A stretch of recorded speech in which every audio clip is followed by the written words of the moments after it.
Good evening, everybody, and welcome into the worldwide debut of Wild Sports Talk. The quality of gifts. Action. When I saw the score.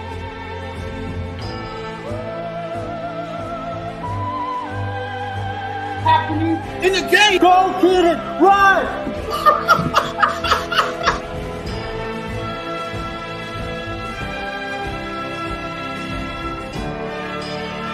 Buxton 6.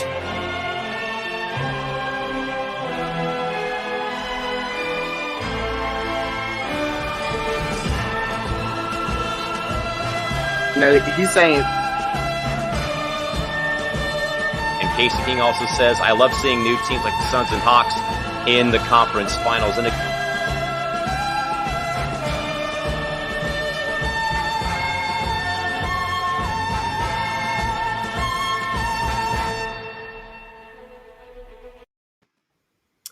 I don't think we ever thought, folks, we'd reach this mark. But good evening, everybody, and welcome into another live edition of Wild Sports Talk, the 1 year anniversary special, alongside our two good guys, suited and booted for this historic ride. Co-founder of the MI6 Sports Network, co-founder of Wild Sports Talk, Isaiah Young from the home studios in Fremont, California, and a guy who has been a part of our network family for a long, long time. Our good man, John Alcorn from the God Over Money Sports Network from deep in the heart of Austin, Texas, and yours truly, Cal McClurg here from the home studios in San Diego, California on this Thursday evening. Isaiah, we have been, talking about this day over the past several weeks, I feel like, more so recently, though, on air, off air, stuff like that. And man, this thing, though, man, that we're going to be on a network program and not talking any sports news, but just sitting here talking about the network, talking about this program, talking about, all the accolades. And again, we have a very big announcement later on in the show. But Isaiah, great to see you aboard, man. Thanks for being here and again helping us celebrate 1 full year of WST, man. How we doing?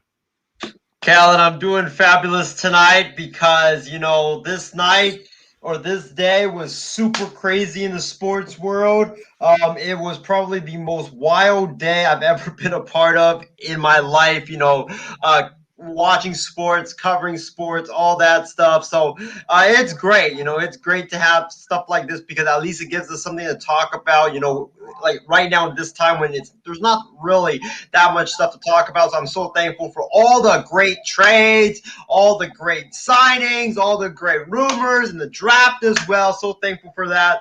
And also, we had that draft extravaganza. It was an amazing 3 hour performance. Filled with funny people walking off set, filled with me raging about how the Warriors did not draft Franz Wagner. We'll get into that on Friday. And also filled with me making blunders as well. So I'm just hoping, I had another cup of coffee. Hopefully, like, this show is not filled with blunders as well, like me saying that the Detroit Red Wings aced the 2021 NBA draft. But it's a great day. Lakers got Russell Westbrook. We got a big three. And now we are here to celebrate the 1 year anniversary of Wild Sports Talk, a program that I didn't even think at the beginning would last that far. I didn't even think in the middle of the year it would last that far. And now we are 1 year old, fellas. And I didn't have a beer. I didn't have any soda or anything. So I brought a cheese cracker to celebrate this amazing occasion. And again, folks, John Alcorn joining us from Austin, Texas. Again, John, you have somewhat, in a way, traveled the road and back with us, coming aboard here as a guest and being a part of the MI6 family. Again, we know that you're doing amazing things with the God Over Money Sports Network and stuff of that caliber over the past several weeks. But again, you've been a loyal contributor, though, and helping us out in big-time situations. And again, John, we thank you for being here, man, and for being a part of our 1 year special here tonight. I think my first episode of Wild Sports was in late August. First episode was, of course, fan response, but first episode of Wild Sports Talk here, and I think it's when I met Isaiah, and I wanted to scream. I wanted to be like, this guy is mentally insane for some of these sports things that he says. And cheese and cracker, that looked like a cracker you get in prison. That cheese looks like the cheese grater out of a pimple. I mean, that looks so absolutely disgusting. But folks, it's a lot of work. and I never would have thought I would have met y'all 2 months before I almost quit. And so it's just you never know when we say late hours, it's not 1 o'clock, not 2 o'clock, not 3 o'clock, not 4 o'clock. Yeah, between 3 and 5 o'clock in the morning. But it's definitely been awesome so far. Let's just see where it goes. So with that, folks, again, we're not doing our best, or we are not going to be talking much of the news today. We want to kind of just sit here and kind of reflect again, as we have, as you know, that we probably do this a lot though, about, reflecting on how, in fact, we've been able to grow this network, grow this program, grow this network brand. Again, we have a very, very awesome announcement coming for you folks later in the show. So again, stay tuned tonight here and join us. But again, folks, we'd love to hear from you though. Again, any questions, comments, concerns, congratulatory messages, or, but more so, folks, we want to hear from you guys though about how maybe more so you found our content, because again, James Gonzalez, Isaiah, and John, one of our great viewers, always would write in that we would talk about ourselves, but talk about the brand in our network, that MI6 was basically the highlight of his year. So we'd love to hear more from you guys again out there. This is more so for you fans to kind of, in a way, send us your well wishes or stuff like that more. So again, we're not really going to be here to talking about any of the news today or any sports, but again, kind of sitting here, relaxing, drinking beer, you name it, and just enjoying ourselves here on this program. And again, some thoughts we're rolling in. Again, our good man, Casey King, a loyal network viewer, saying good evening, guys. And again, happy 1 year. Also, a shout out to a new viewer, Patrick Molina, about Isaiah eating those crackers on air. But again, Pat, thanks for being here, buddy. Also, Isaiah writing in, new tradition, cheese crackers to celebrate the occasion. And Casey also says, I started following your network in September of last year. And our good man, Ishmael Lancaster, what's up, fellas? And happy 1 year. So again, we thank those here. But again, folks, as a reminder, again, we're not here tonight talking sports. Again, we're here more so talking about us, ourselves. I know this sounds very self-centered, that it's all about us, though. But again, this is literally 1 year for the Wild Sports Talk program being here on MI6 Sports. Now, Isaiah, you kind of have to rewind a little bit, like a few weeks prior, maybe even months prior to us actually coming to MI6 when we were approached, though. But I guess the more so, Isaiah, I know we talk about this a lot, though, but it's actually, Isaiah, rewind all the way back, March of 2020. And of course, you and Stephen Wang, waiting in line for gas at a Costco gas station. And Isaiah, you always say it though, but it was actually Stephen who actually had the hot take this time around. And more so, Isaiah, like, can you kind of talk a bit more about that day as a whole, though, up until, the groundwork got laid for this network, if you can recall what happened, back in March of last year? Wow, man. So this was, I believe, before COVID, because we were still going out. We were going out to eat and stuff like that. So it had to have been before COVID. And, I remember, like, I think we were going to a Fuddruckers. If you guys don't know what Fuddruckers is, it's the best burger place. And we were going to a Fuddruckers, I believe. And me and Steven, we were talking about, the Orlando Magic and if they would make the playoffs or not. Because as you guys know, the NBA season was still going on at that time. And I believe that the Magic were either in 7th or 8th place, and they had been one of the surprise teams in the NBA. And by the way, shout out to you, Trevor, on having a great draft today.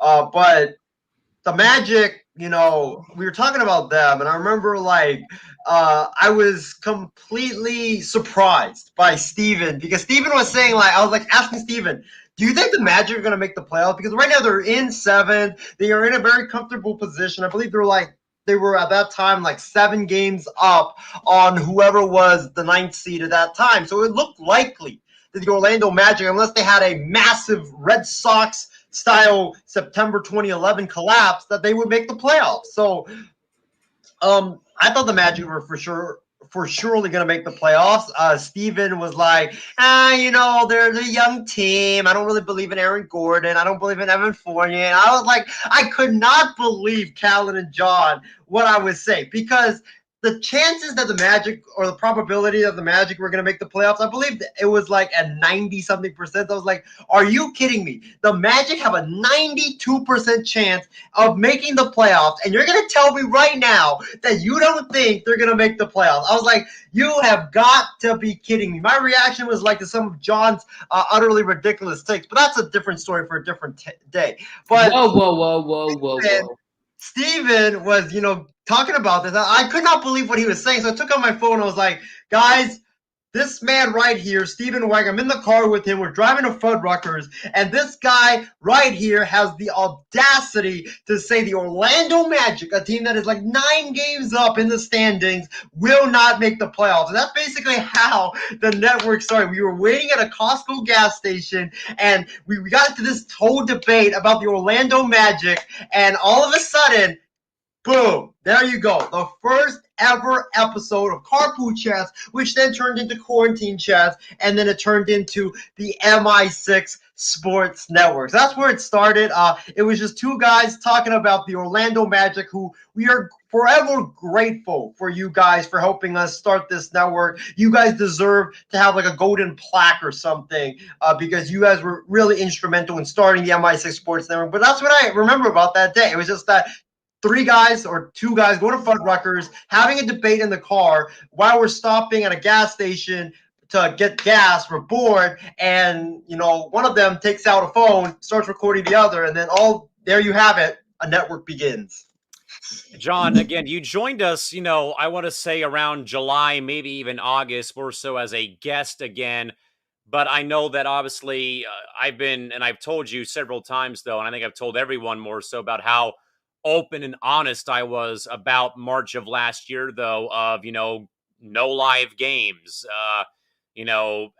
struggling with alcohol and stuff like that. And, constantly drinking every single day, basically just to cope with, the fact of, I basically had, that we as a whole, everyone had lost everything. We had lost, either jobs, we had lost, seeing friends, hanging out, like usual, and having to obviously, stay at home and, not do a whole lot.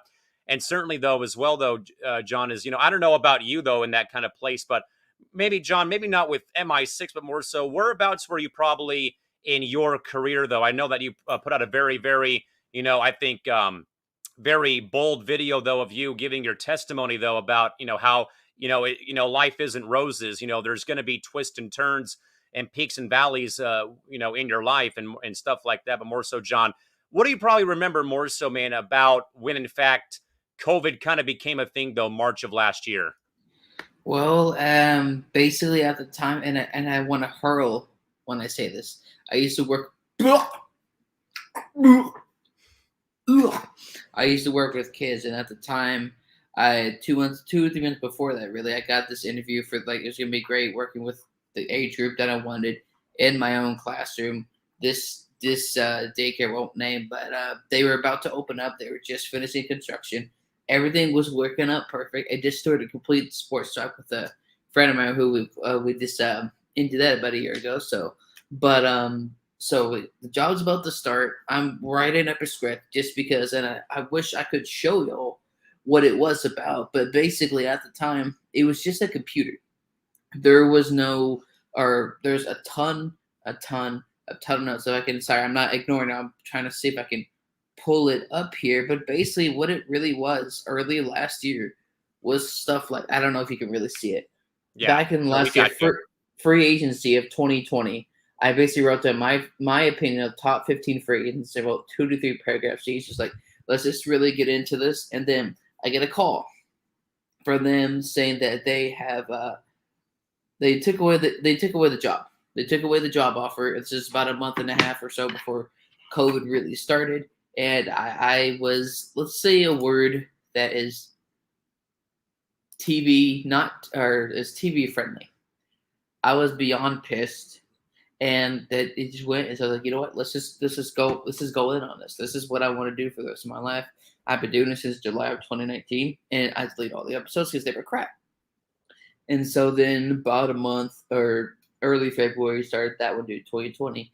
And I didn't know about it. I didn't know a single person in the industry on Facebook, on Instagram, or anything. I think that's what's the part about the sports where people don't realize you can start from nothing. Again, I haven't made it yet. He made that clear. I haven't made it. But going from that to now, so I was pissed. I then March of last year, I started doing videos in my hot car, which is what you see as part of one of the little background things you can see here. I can't get it, but it's there. And we basically I would get a roll of tape. I would get about 5, 10, maybe pieces of paper, and I would put a piece of paper here, put a piece of paper here, like pretty much everywhere. If you go look on the Facebook page and load up the tabs, it was a pain in the butt. It was hot as balls outside. I was wearing a hoodie and basketball shorts, and that's what it was. We pursued it. We kept going, and then June of last year, I almost quit. And at that point, I was probably June 29th, which is right around the time before y'all started WST, that I was ready to quit because like I had that job. It was 2 to 3 days from starting training for that job, good pay, good age group, but it didn't work out. And then, of course, a month and a half later, I started a sports show right before COVID. So that's definitely a genius idea. We keep going, and then I see a message from somebody for a network, had doing that for a bit. It obviously didn't work out for various reasons. And then I come on an episode of Fan Response and then Wild Sports Talk. I've known people in my life, Callan, but Isaiah, her and some of the takes he had, you could put somebody in a sports mental facility because that's what Isaiah causes you to go. That's what Isaiah causes you to do with his looniest sports takes. And think that's the whole point. Like for me, y'all's story is different. Callan's is different, or Isaiah, they're Mr. Delusional here, and then mine's different. I mean, you can appreciate when you literally have nothing. I mean, I haven't made it, but literally, like, I can't, like, pretend this is a car. It's not going to do much.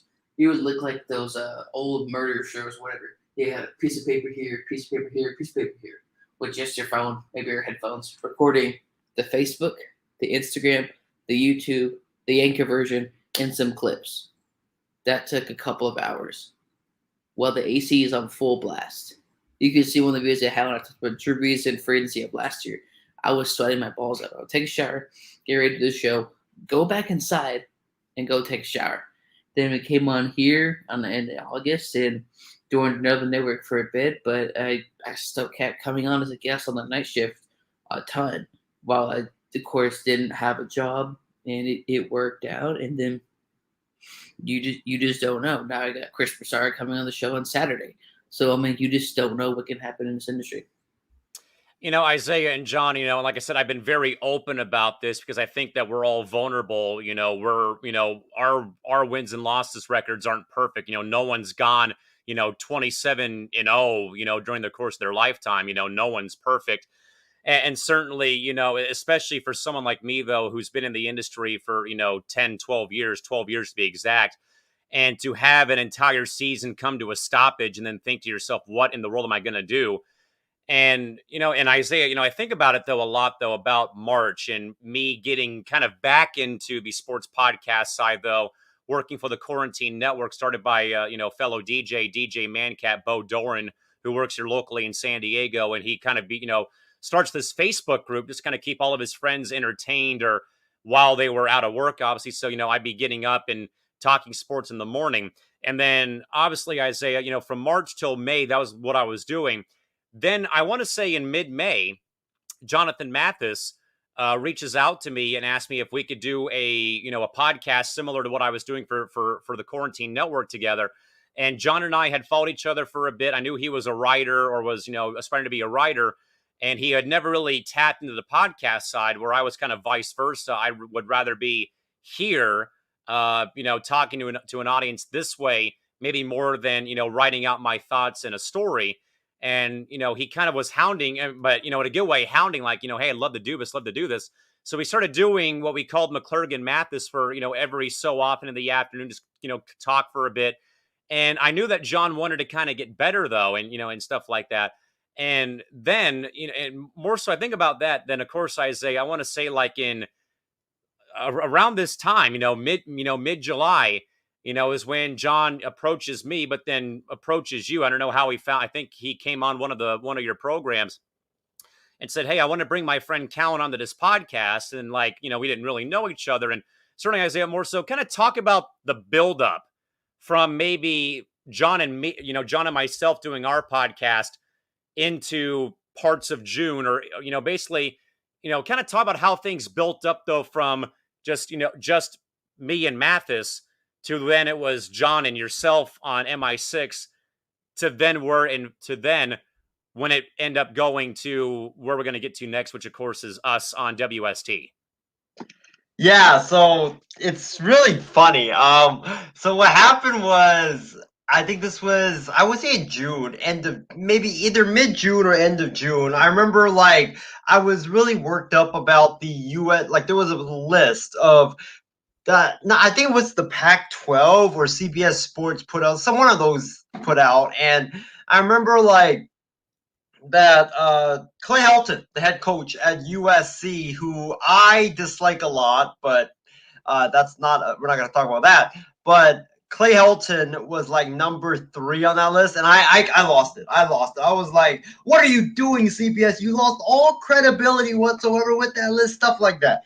And then I was so pissed about that, and I remember for some reason thinking in my mind that I wanted to get someone on who I think Mathis also was pissed about that, if I remember correctly. And I remember he had friended me, or I just randomly went on Facebook and friended a bunch of random strangers, which kids out there, I do not recommend you guys to do.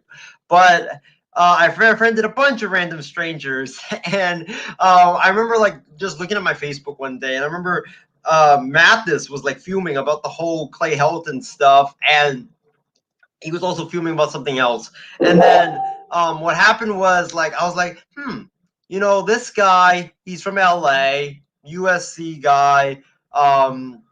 He was also fuming about the baseball. You know how the baseball that time, it was on hold, the negotiations were going so bad and stuff like that, and it was just really, really bad. And I remember I was like, this is the guy that I really want to get on my podcast, because we at that time were just interviewing guests almost every week, because there was literally nothing to talk about. I remember it was Mark Medina, and then Rachel Hill, John Spencer, and then I think Mathis was next on that list. But so I got Mathis on, and we did a whole show, and I guess it went really well. To him, it went really well. I was going back to Steven and Trevor saying my God, we bombed that show. You guys, why were you guys talking about USC and Texas, man? The guy's a USC fan, and he went on a 10-minute rant about how he didn't like you guys bringing up USC and Texas. I want to like this guy, but then you bring up USC and Texas, and now we probably pushed him away, and now we're screwed, man. This was the moment where we could have made our network so damn big, and we just blew the opportunity. And then I remember Mathis texting me back 3 days later. He was like, "Yo, that was such a great show. I want you guys to be a part of his SoCal Sports Chronicle network." And I was like, why did I even freak out? Why on earth did I even freak out? And then that happened, and then I believe I would say a week later, I get a message from Matt, or he puts me and you, Callan, and himself in a group chat. And I didn't know Callan at that time. I didn't know Callan at that time. In fact, so Mathis puts us in a group, and he says, hey, guys, I want to, we're going to be going on the Stables Network, and, I want us 3 to do a podcast. And at that time, I did not know Callan at all. In fact, after Mathis sent that message, I went on his profile, looked at his profile, saw his profile picture. The guy was wearing a backwards cap with a beer in hand, with shorts or whatever. I saw your tattoo, Callan. That's why I want you to keep this 3-way screen up, because this is probably the funny part. Saw that, and I immediately thought to myself, I think was there a motorcycle, Callan, in the back of that picture somehow? So I was looking at a soup plantation, sir. yes, there was like a soda or there was a drink in front of him, backwards cap, got the tattoo right here. And then I'm like, first of all, like this, like I can't wait. Like I will do the podcast with these guys, but man, this guy looks like he works for Harley Davidson or something. He's like a guy that's gonna go, those Geico commercials. This guy look like I thought this guy was like one of those guys that are in the Geico commercials riding down his motorcycle through up the coast. I honestly thought that was Callan. No joke. I honestly thought that was Callan. I was thinking to myself like, my God, man, this is gonna be like you're gonna have Callan right over here, like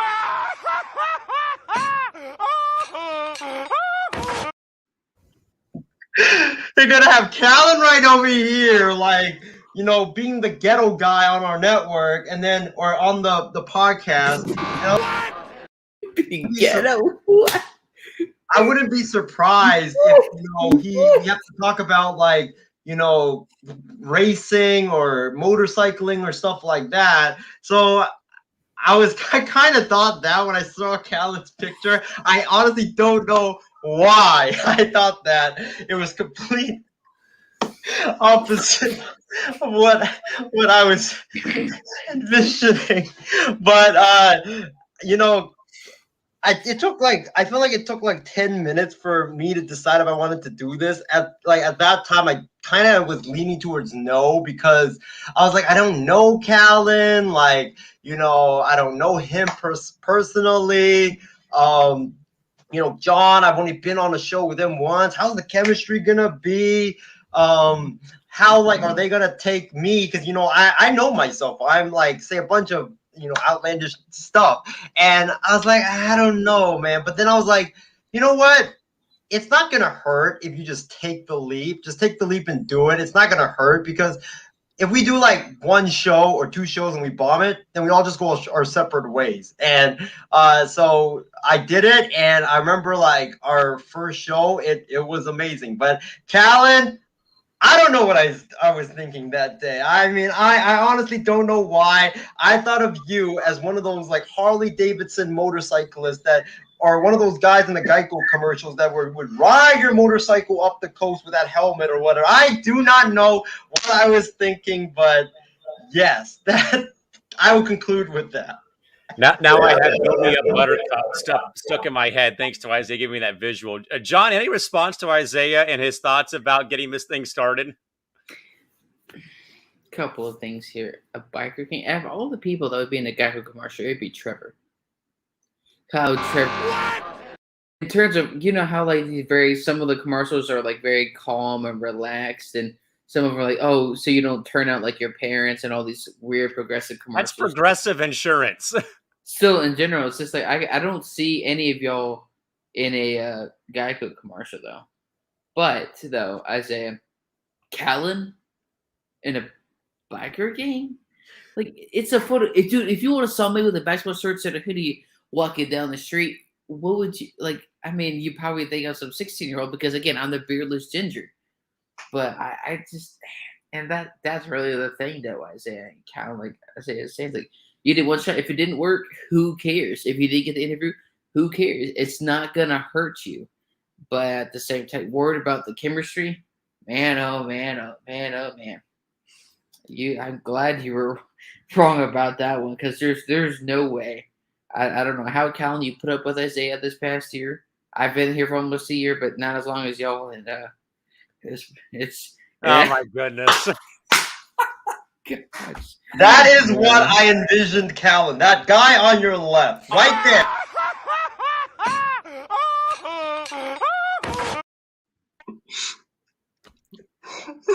Wait, is that a? Okay, yeah, about to say, dude. Really, Callan and a biker gang. Out of all of us, who would be in the biker gang? Not just on the stream, but everybody on the network. Who would be in the biker gang? Callan, if you could find that photo, I would really appreciate it. I'll have to dig around for it, but Man, oh man, Isaiah. And worrying about the chemistry, I mean, that if that isn't a lesson about the sports industry, I don't know what is. Because you didn't know if it was going to work. If it or one show didn't work, like, sorry, peace, go back to your backer game. But obviously, that's not the case on either the backer game or on the non-chemistry.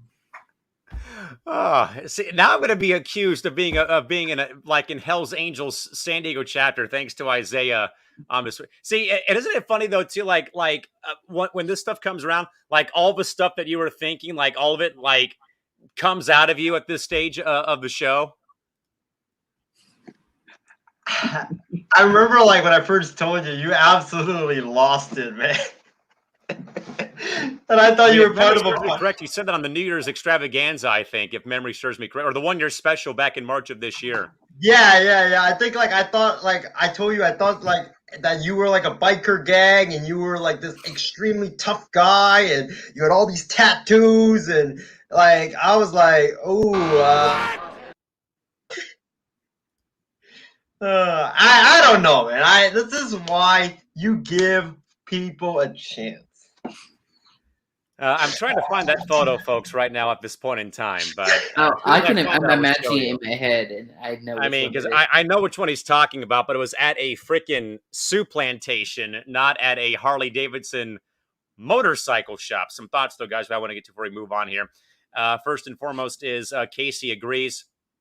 Yes, you guys kept me going throughout the pandemic, and I'll get to this in a second, though. And Christy Wilson says, watching stuff on this network helped me as well during the pandemic. Isaiah, though, shouts out our good man and brother in podcasting, Jonathan Mathis. Forever grateful to you for helping us putting this together and starting an amazing Amazon program. What? Amazon?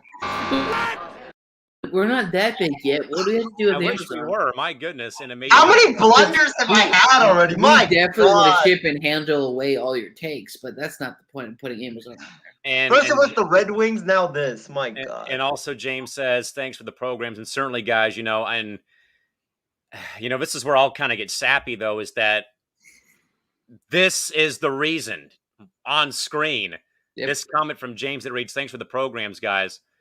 This is what it's all about for us. This isn't about viewership. This isn't about revenue. This isn't about, all the milestones we surpass.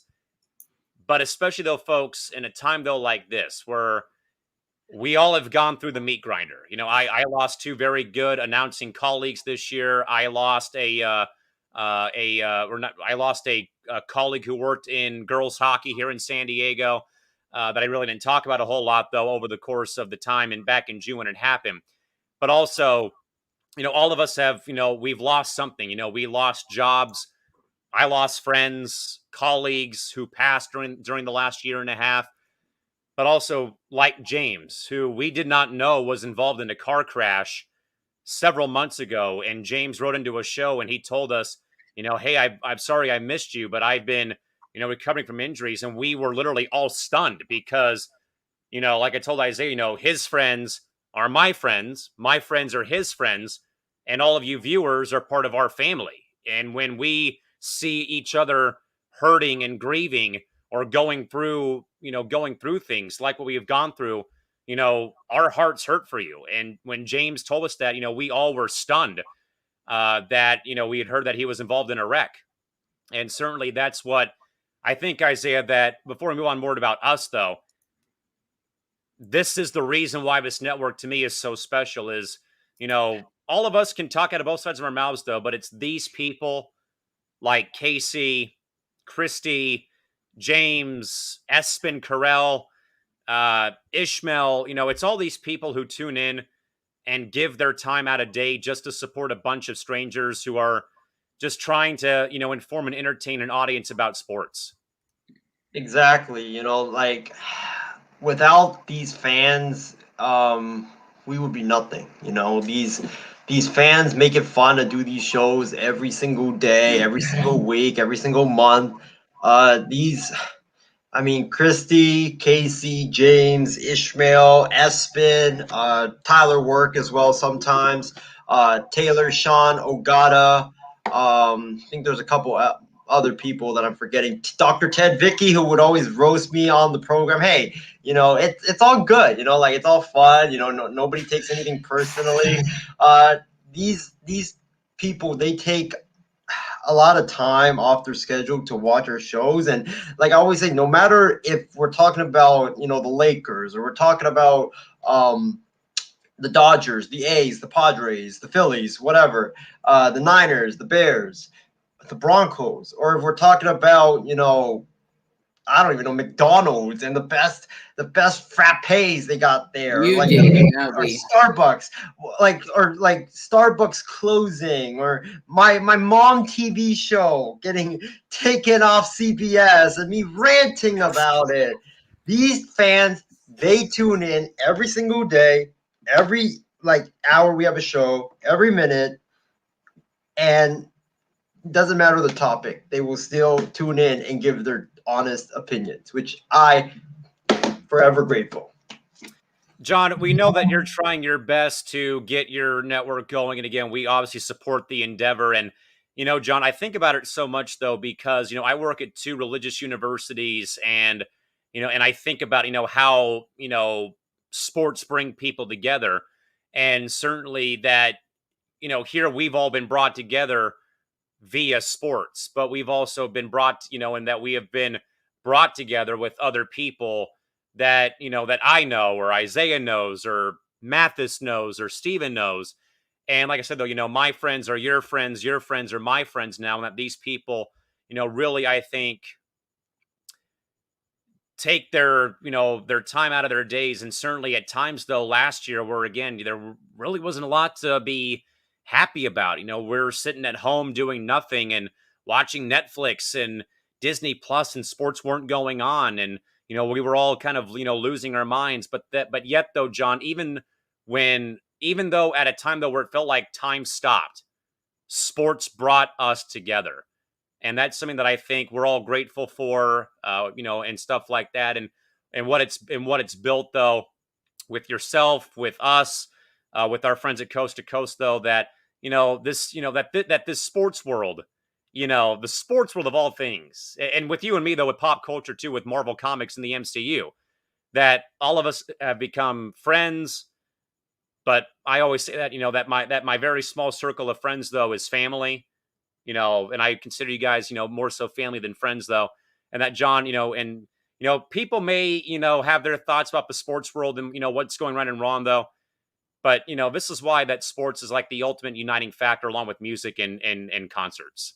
I think that's the thing, though, is that last all season for me as an NFL football fan, it felt like 80 years. It felt like 100 years laying down the groundwork and starting my own network. And I'll be honest, folks, it's been difficult because it's just me. There's nobody else. That's why y'all are seeing so many shows, because it's just me. I'm not here to be, oh, poor me. No, it's just me. There's nobody else. And so maybe I jumped the gun a little bit. I don't know. It was supposed to come out to August 2nd, so I'm glad I premiered it earlier because now I'm moving to Houston, but that's not the point. Starting a network is very, very difficult, especially like myself when, well, you don't know anybody. You don't know what you're doing. You're uploading the episodes by yourself. You're editing it, and that is the point of it's a lot of work. It wasn't guaranteed that you get to meet all of these people. Like when I shoot my shot, I keep saying going back to Chris, but like when I show, like I found a way to communicate to somebody. If you really want to talk to somebody, no matter their platform or how many followers they were, because that's where I think a lot of people get it wrong here, Callan, in this industry. It's like, oh, I can't approach them or I can't contact them. They may not even respond at all. They're humans. Like I tell Dan Fates from that works with the Buffalo, does the news for the Buffalo Bills, is that everybody has fathers. They go through the divorce. They have families. They have kids. They go through divorce. They go through kids dying. They go through pretty much everything. I think that's where I've learned that approach. I act like they is a friend that you hang out with at the bar or at church or when you're going to a sports game or any of that. And that's the approach. Is like, you know what? Let's look stupid. No, just look stupid. I feel like that's for me, in my opinion, that's the only industry. And now, like, seeing all these people that even supported my shows, they're off on my network, even though there's a lot of them, because, well, just the Beardless Ginger right now, or when I had my show on y'all's network. I mean, it's a lot of work. I remember recording at 3 o'clock in the morning. And most likely you're going to get for views. And we say it's not about the views. The accomplishments are great. But I think I've noticed, I've never thought starting this that I would have met some of the people I did on the internet. Who would have thought I would have met Brian? Brian, I can't stress enough how awesome he's been. I get to talk to Chris, get to talk to Christian for 30 for 30 for ESPN. Who would have thought? And I think that's where it is. We won't. People say, well, how do you get this guest or this? All we can say, will say, is if you really want to talk to somebody, you'll find a way. And there's some guests we've reached out to. I say, I'll tell you one guest I reached out to I knew was never going to respond. Bill Belichick's PR agent. I knew it was going to be a 0% chance they're going to respond. And out of the 560 people, about 12, not even 12%, let's say about 46 of those so far after this next month and a half. Those are big people that I stay in touch with. I've had Darren on multiple times. Brian's coming back on here in a little bit. There's so many different people. You don't. Dean. I mean, my gosh, dude. Like, I think sometimes that's Twitter, like social media in general has been awesome. I reached out to him. He didn't know me from Blow Mode from Tahiti. And Isaiah, that's Marvel, just so you didn't know. Reached out to him, and I was like, okay, this is starting to kind of lay the groundwork, and keep it going. And then we get Chris, we get Kristen, keep getting more people on, and just see what happens. I mean, before I was on MI6, though, I want to shout out Candace Parker of the Chicago Sky, formerly the LA Sparks, who was my first professional athlete interview in 2014. Candace Wiggins, homegrown former WNBA player. Of course, guys, we had Haley Scamora join us from the USA Women's National Team for ice hockey on the Sports Lounge several weeks ago and stuff like that. But Isaiah, I would think, though, man, and I will say this here, I do think, though, that there is a level of gratitude, though, that I still actually have for three gentlemen who kind of gave us a chance to let this thing go off, or at least get going. And I'm going to shout them out, though. Mark Mancini, Tony Russo, and Vasu Vadaparty, who were in charge of Stables Network, who basically let us three, young guns kind of come in, guns a-blazing and try to get this thing going. And for 3 episodes, they did that. And I think, Isaiah, seriously, without those three gentlemen, I don't think we're here a whole year to the day right now. Yeah, exactly. And before I get into this, I found the picture, Callan. This was the photo of Callan. I thought ended up being a biker game, bro. Like, look at that clothes. He's wearing an old throwback cartoon shirt. And look at the chairs. It was the backwards cap that really threw me off. So hold on. If I wear a backwards cap and basketball shorts, you're gonna think I'm part of what? I don't know, man. I mean, Callan just looked the part. I mean, he doesn't even look the part. He has an Apple Watch. He's wearing a cartoon shirt, and it looks like some sport team hat backwards. That's it. I did get something correct, though, Callan. You do love to drink. So that is one thing I did get correct, though. But I can't believe it's turned into a Callan roast session for the first. It took a whole year for this to happen. I love it. I didn't even think it was ever going to happen. Amazing. How do you get that? How do you get a boomer to Callan? Holy smokes. But moving. Man, I don't even know if I'm going to survive this program. But that's how I felt when I first met you. But moving on to what Callan asked me, Vasu, Mark, Tony Russo, Vince as well.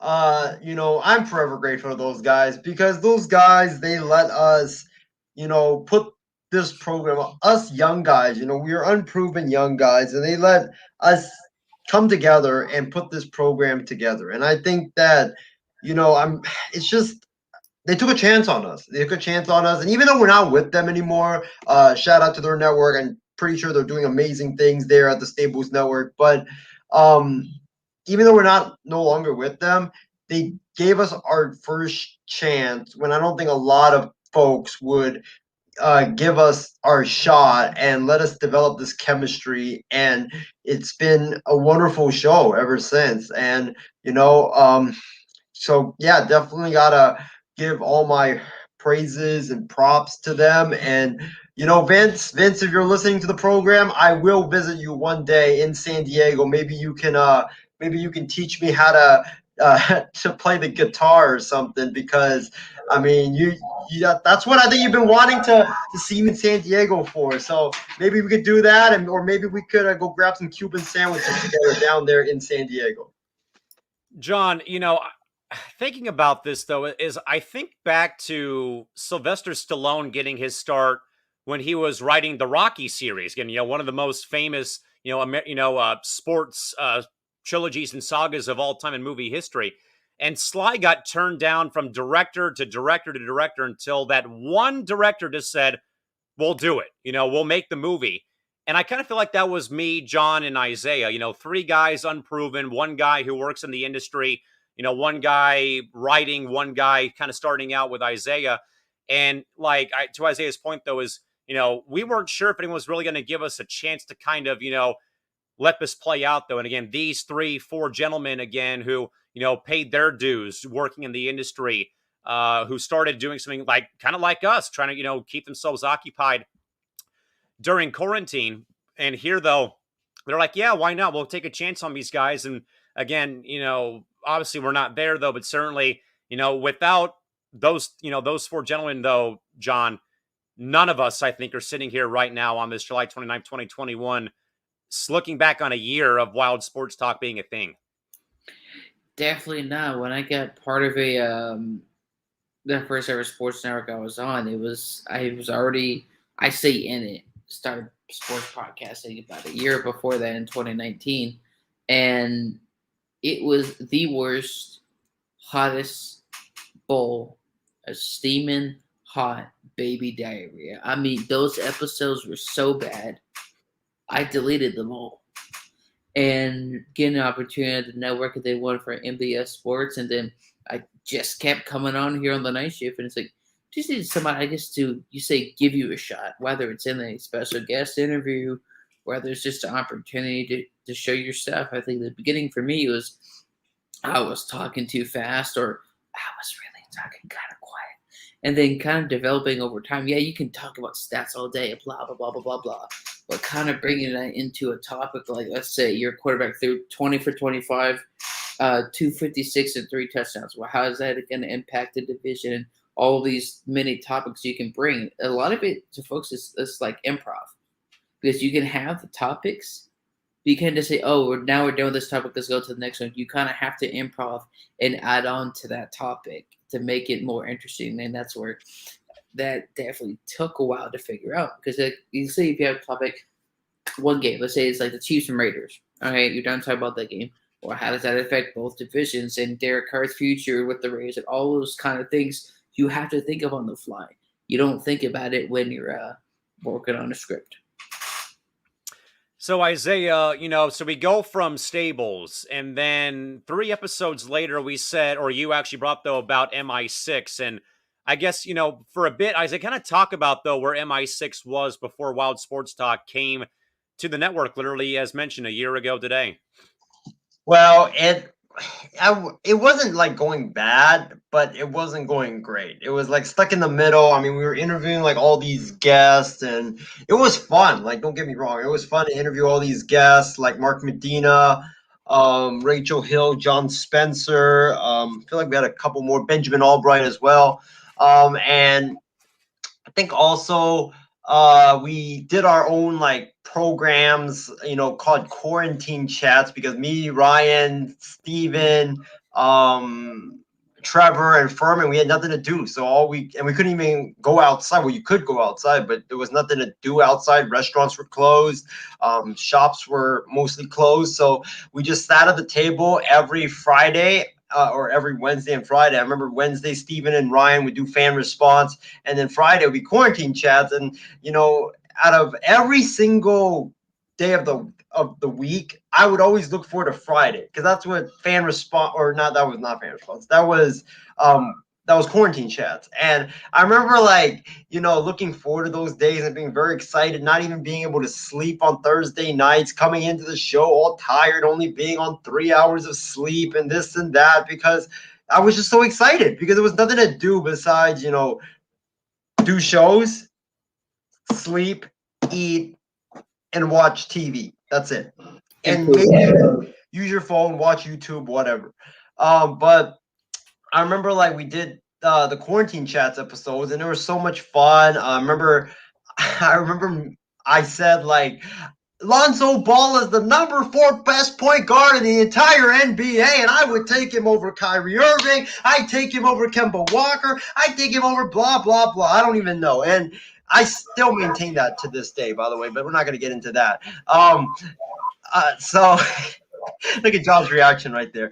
But so we were doing those type of shows, but we weren't really going anywhere until we had Mathis on. I felt like that opened the door for me, myself, Callan, and Mathis getting together, doing Wild Sports Talk, and then we go to MI6. So that's kind of where MI6 was. It wasn't bad, wasn't really bad, but we weren't that great. We were kind of stuck in the middle, and Wild Sports Talk has definitely provided a massive boom to the MI6 Sports Network, as well as all the other shows that we have, and also new shows that we have here on the network. Isaiah, what do you remember most about the first episode a year ago today? I know that we kind of have talked about this a little bit, though, in not great detail, but obviously we talked about it, I think, on the night shift last weekend, because, again, we were, very much advertising this program as we, in fact, got close. But certainly, like I said, though, I remember it I was excited, nervous excitement, because, again, we're moving to a new platform and stuff like that. And, and much like you, though, I would look forward, though, to talking to you and John and have Steven in the background playing the music and the sound effects and stuff like that. But Isaiah, what do you remember most, though, about that first episode? Because I remember that you were in the backyard. We were doing it on Zoom, not even on Stream. We were on Zoom during that time, though. And, it was very complicated, though. It would go from, who was talking to some background noise that would happen.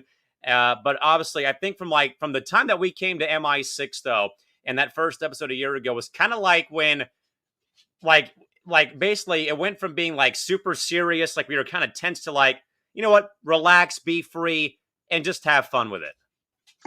Definitely. That's what I felt like in the third episode that we did, our first episode here on the MI6 Sports Network. I felt like I was very, I don't know, Callan, if you felt this way. I don't know if Jonathan Mathis felt this way, but I remember I felt really tense, really stressed out about it, because I was we were at Stables at the time, and I was we're on Stables, they are a professional network. I don't want to screw this up and make myself look like an absolute fool on the air. So I was kind of tame at that time. Can you believe that, guys? I was kind of tame at that time. Why didn't you bring that to MI6? Because I decided to just let it all go and be fun. But I remember, that first episode that we did on MI6, I don't really remember that much, but I remember this, couple of things. I remember I was wearing a Marlins jersey. My hair was so long. I mean, I looked like the Asian Jesus live on the air. My goodness. Easy, big fella. Easy, big fella. I'll say Tim Lincecum. How about that? That's better. That's better. And then, I remember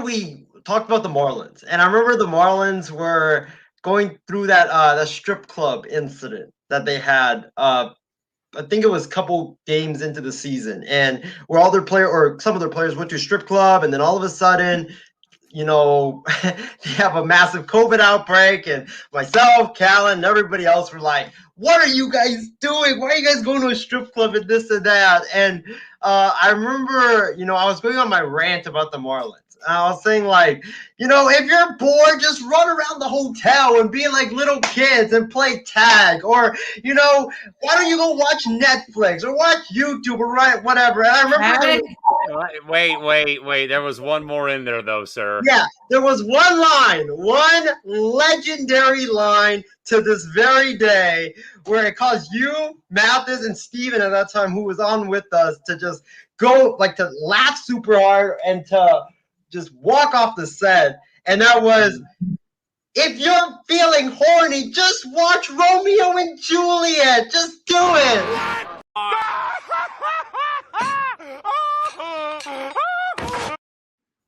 John, even though you always get on me about that line, that has got turned into, I think, one of the most legendary on the MI6 Sports Network. But I remember that was echoed, and I remember, like, I felt like Callan, I don't know about you or Mathis, but I felt like that moment right there took all the pressure out, took all the stress out, and let me be free.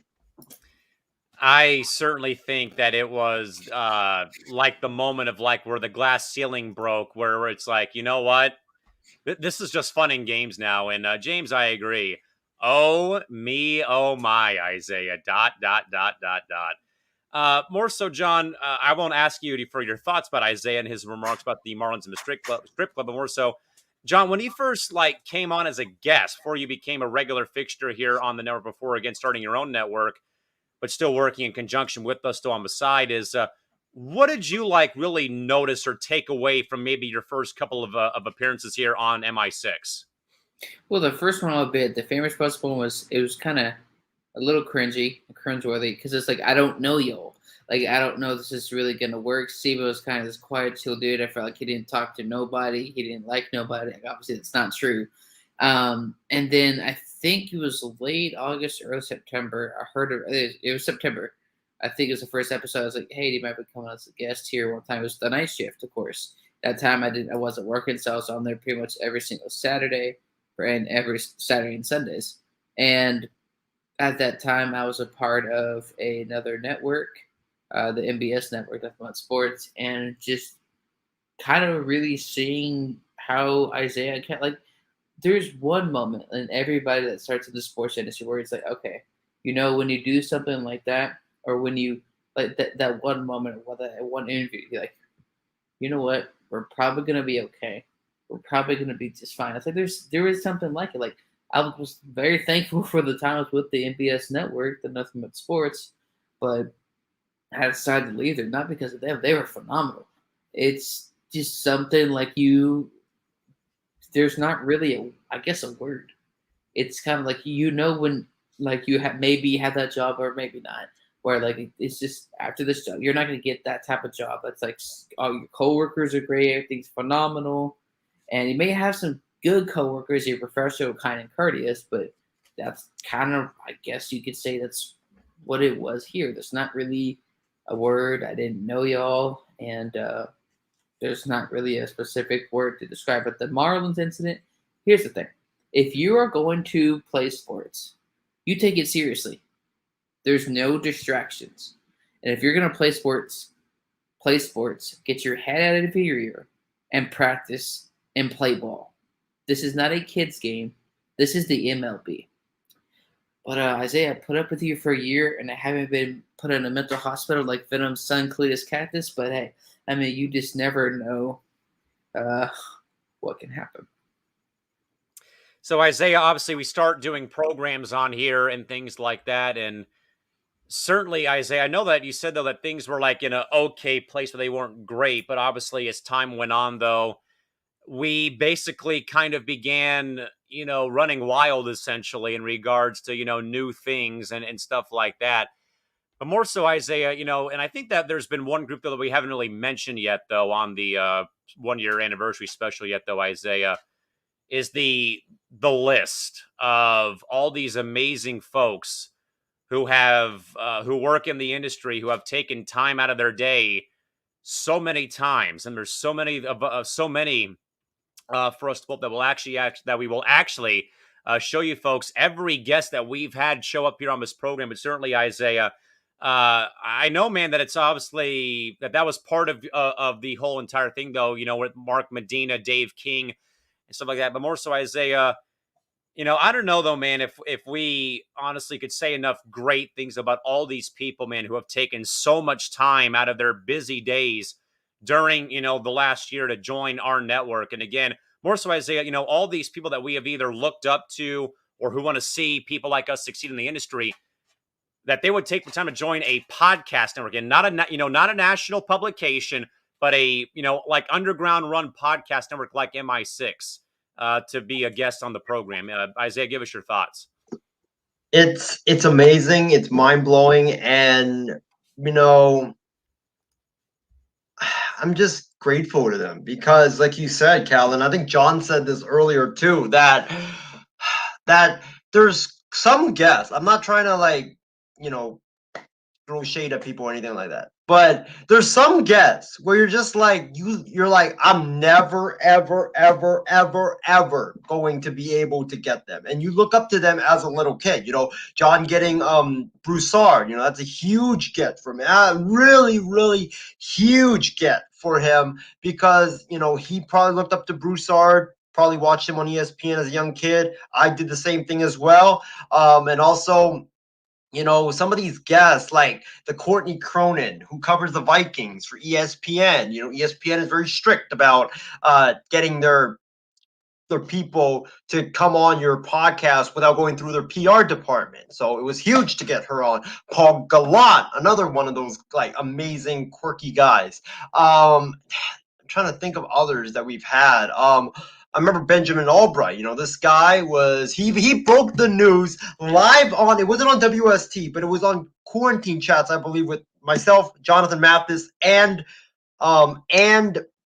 Steven, where he was saying guys, Bryce Callahan, the corner of the Denver Broncos, he is going to be a full participant at training camp, and there was reports coming out that day that the Broncos did not even know if he was going to be a full participant or not. So he broke that live on the air. So that was amazing. We've had so many guests, Jake Asman, like you see right there, Mark Medina. I mean, this I was going to say, Isaiah, let's just kind of run through who we have on screen because some of the guests, though, that have appeared, though, don't have their wanted posters actually made. But obviously, Isaiah, Jake Asman from KNFC in Houston. Here's a guy, Isaiah, who was actually hunkered down in his home because of a hurricane. And he took time to talk about, Houston sports. And this was at a time, though, where the NBA was boycotting the games because of the social injustice movement in Kenosha, Wisconsin.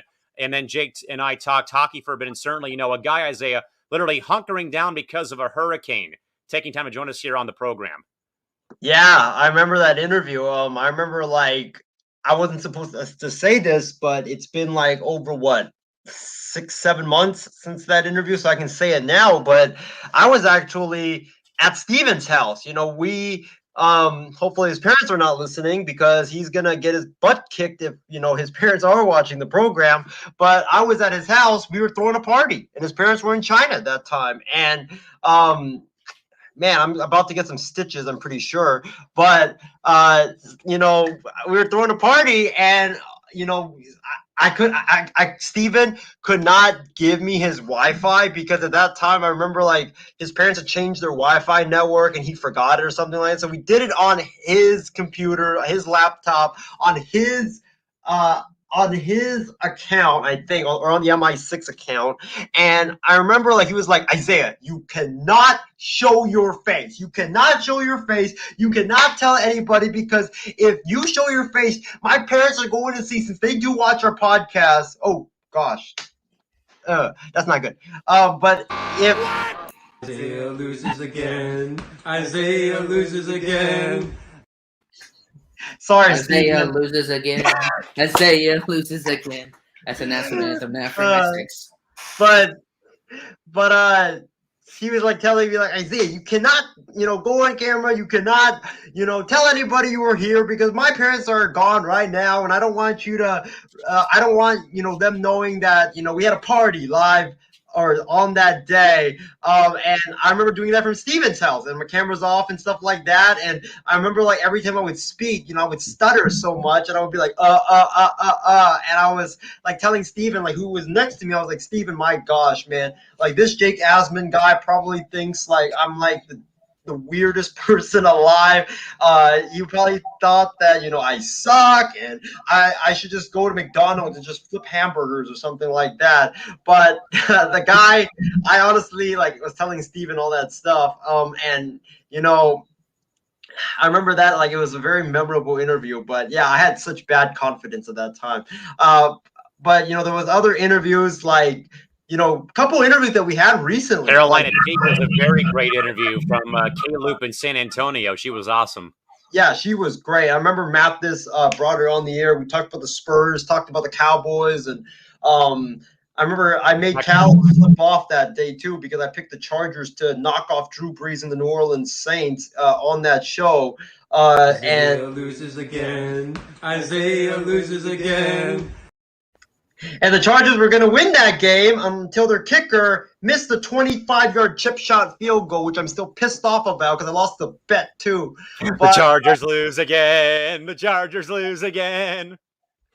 But yeah, that was a great interview. Shout out to Mathis for bringing her on. Calvin, do we have any others? John Schaefer from Extra 1360 here in San Diego talking Padres and SDSU athletics. Yeah, that was a great interview. That was actually the first interview I actually had to wake up early for because we did that interview, I believe, at 11 a.m. And the first one, too, where I believe our guest had technical difficulties. Yes. I remember that. I thought that, honestly, when he was having technical difficulties, I thought the show was going to have to be canceled, and I woke up at 11 a.m. or 10 a.m. or 9 a.m. for nothing. So glad that he pulled through, and that interview was very successful. But, Callan, I believe you had known him for a while, if I'm not mistaken, right? Yeah, so Schaefer and I worked together when he first got here about 4 years ago. 4 years ago, he came here. He started working at PLNU as our soccer announcer, and now he works at Extra 1360 doing midday drive from 3 to 6 with former Charger lineman Rich Ornberger, plus him and Jim Russell also host the Padres wrap-up show on 1360 here. Next, Isaiah, Courtney Cronin, as you mentioned, from ESPN. That was I couldn't be here for because I had a work meeting, but I know it was like a very stressful lead up to the show, Mr. Leung, as I think some of us know very well. It was more stressful than what the people in the war room was going through when Apollo 13 was, having its issues. I mean, it started out with, me locking myself out of my house, forgetting the key, to unlock the door, and then I had to, with a hot coffee in hand, you went over the fence, right? I had to jump over the fence. Luckily, I did not spill that cup of coffee like Kramer did on Seinfeld. It's not the coffee all over himself. See that, Calvin? That's what happens when I get another cup of coffee. It's not the coffee I'm worried about. It's the screaming little girl we're gonna hear on the back of the fence. Luckily, I didn't break any bones, man. But I was like Spider-Man, climbing up that fence. And then I remember when I got to my backyard, was doing the show. I remember I guess I think we were doing StreamYard at that time, and we weren't used to StreamYard, and we didn't realize that StreamYard had a rule where you couldn't go live. You couldn't go live I believe it was 15 minutes before you're actually 10 minutes, yeah. Or no, but 10 minutes before, 15 minutes before you could go live.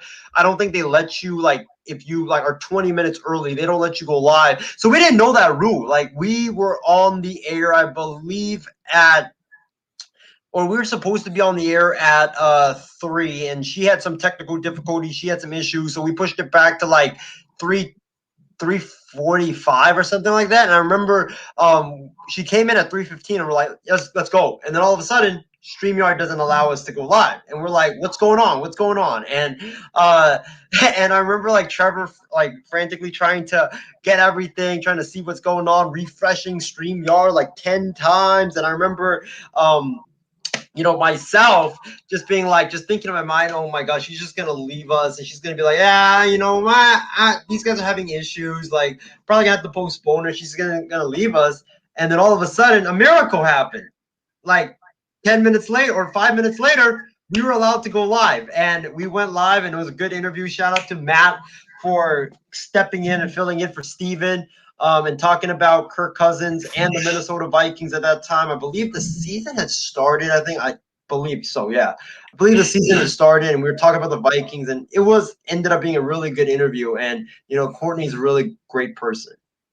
Next, Isaiah, we got Rachel Hill joining us. She came on when she helped out with Ohio State, Indians baseball, Cavs basketball, you name it. And she was also very, very awesome as well. And very insightful, though, too. Yeah, and she also called me out, too, saying like I was Pete Corso or something because I picked Michigan to win the Big Ten Thank you. Thank you, Rachel. Thank you for somebody else calling out Isaiah. Rachel Hill was also great. Next, Isaiah. Gary Washburn joining us from the Boston Globe to talk about the NBA bubble. Never did I think I was going to get him on. I've been looking up to his work for a long, long time. And, he gave us great insight on the NBA bubble, gave us great insight on the NBA, the draft, I believe was upcoming in a couple of days on that show that we did. It was a really, really great show. And shout out to him. And hopefully, maybe we can get him on sometime in the coming future for, another show and talk about the NBA. I mean, I had 3 colleagues of mine go to the NBA bubble this year. Chris Cunan, game ops manager for the Lakers. Eric Smith, PA voice of the Clippers. And, of course, shout out DJ Shauna Nichols, Milwaukee Bucks NBA champion. NBA champion DJ Shauna Nichols, who also went down there. And got to talk to Chris actually after a soccer game I was at in May. And he said it was such a weird environment, though. But he would literally wake up, guys, and it'd be him and guys that he knew working game operations who'd be playing like tennis with the NBA referees, or they'd be seeing all the players. And even Shauna was interviewed by the Milwaukee Journal-Sentinel, and she said it felt like you were at summer camp, being around all your friends or, making new friends. And certainly with how unique was. And again, Gary shared his insight, though, about the NBA bubble as well. Let's see what we have next, Isaiah. Hey, our good man, Brian Fendley from the Ben Maller Show on Fox Sports Radio. Again, I didn't buy Doug Pearson's book, and I don't give it an E-. One of the night. Hey, this guy is like Paul Gallant, man. He's so cool. He's so chill, and he's a guy that you can just have a friendly conversation with. And I think that when you look at him, I remember like.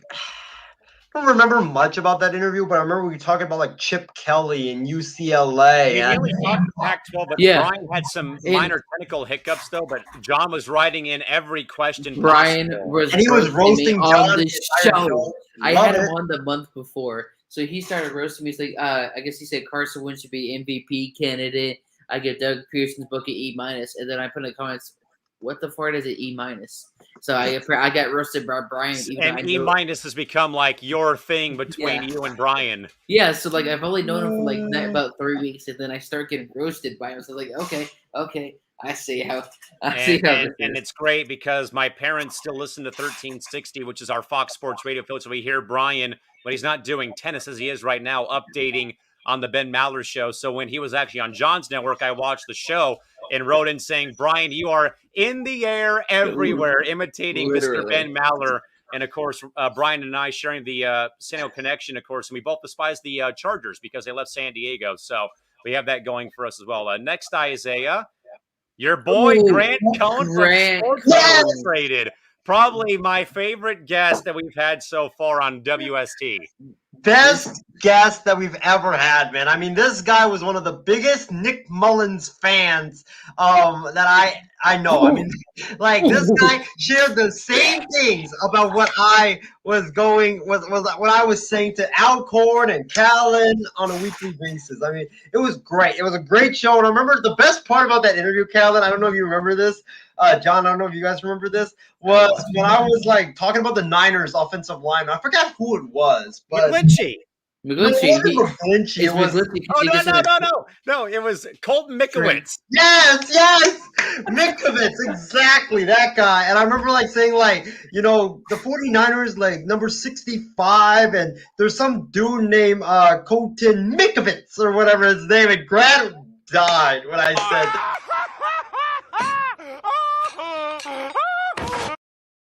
Just talking about it makes me laugh. That's great. Lynchy. The Mike McGlinchey, the Rio was amazing. Thank you, Grant Cone. That was Grant- the longest. That was the longest blooper we've ever had on our night shift bloopers of the weeks. But Grant was great, and thoroughly, I think though Isaiah as well. I think thoroughly enjoyed though what we were trying to accomplish though. What we are trying to accomplish though. Yeah, really, really great guy, and hope he comes on again. It'd be so much fun to maybe during the Niners season, and hopefully this time the Niners aren't like injury prone and stuff like that, so we can actually have some good stuff to talk about. Maybe we can start roasting some offensive linemen as well. Yes, McGlinchey and Mikovich. Let's go, John. Do you want to add something? No, Grant. I mean, Grant. I never had a chance to have him on. So Grant, you're wanted for come on the show. But no, just from the 3 minutes that I was on the show, it was like I told him, it was like just because like we I mean, me and him disagree probably on a lot, and I probably maybe like okay, but let's just chill out here. But he found it hilarious that I wanted to get John Elway arrested for committing fraud. I said Drew Lock is a bum. He couldn't even be a starter at Man 21. But you can tell, I guess, guys like Grant, like you don't have to necessarily make it big to be at Fox Sports ESPN to be well known. He knows what he's doing, and he's doing great.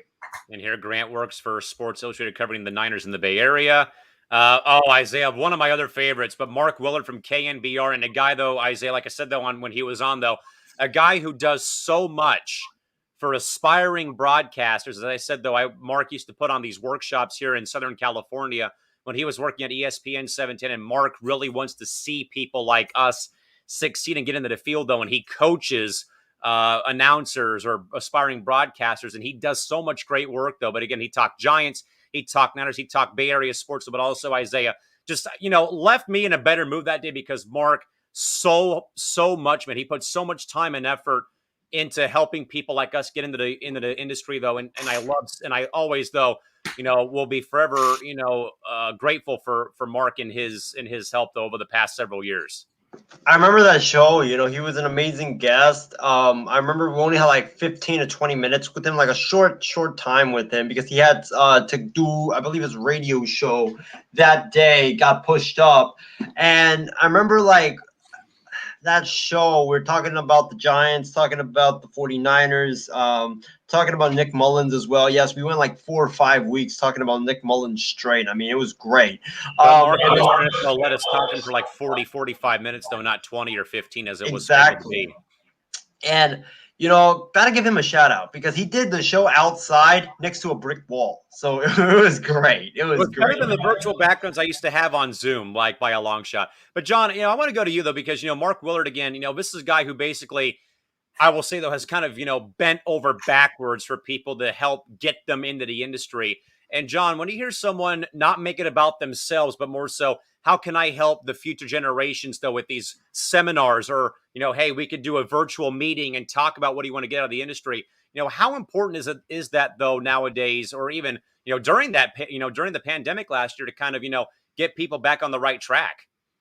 You don't see anybody like that, and you keep speaking of that, and I can't say anything. So it's like I have a big mouth when it comes to sports and to maybe announcing things too early. So no comment on that. But to see somebody like that, like my relationship besides Brian, who's been very helpful on that, and just asked, like, hey, would you be like a great reference? And then he went above and beyond that. Like I didn't have him on. I didn't ask him so he could do this, but to see guys like Mark and Brian and to Dean too, to take time to want other people to be successful. It's not all about him.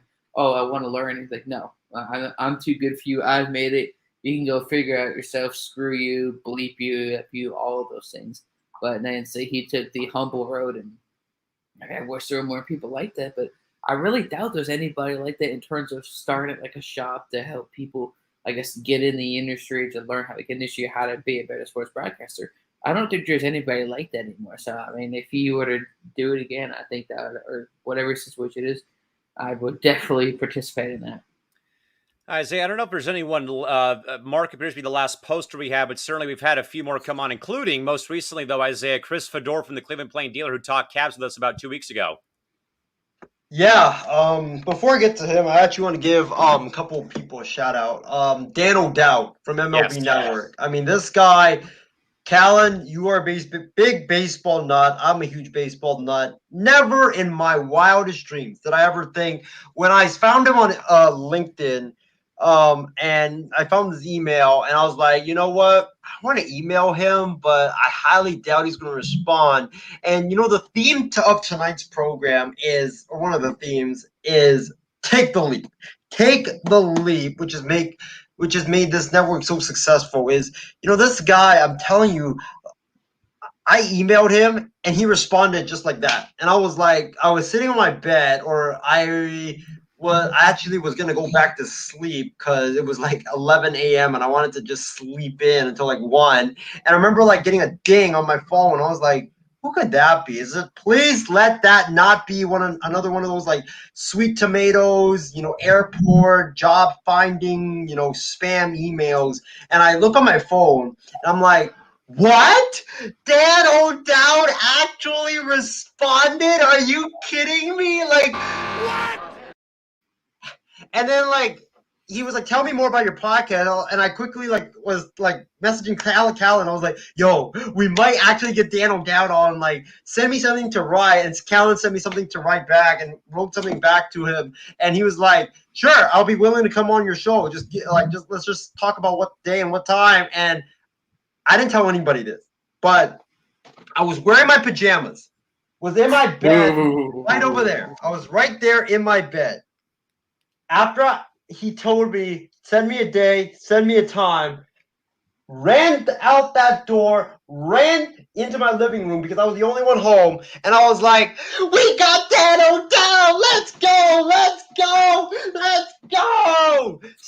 Something like that. And and I remember like texting Callan and John and Sammy afterwards, and I was like, yo, we got him. We actually got our biggest guest on the MI6 Sports Network. And no, I could not ever imagine us getting to talk to a former GM, because there's guys like professional athletes, TV like people that are famous, and even GMs that are just like, yeah, I'm too famous for these people. But we actually got him, and I can't believe it. And it was a great interview, man. We previewed the entire MLB season, even though me and Dan disagreed on our baseball predictions. And yeah, he said on the show, I disagree with your prediction, but I see where you're going.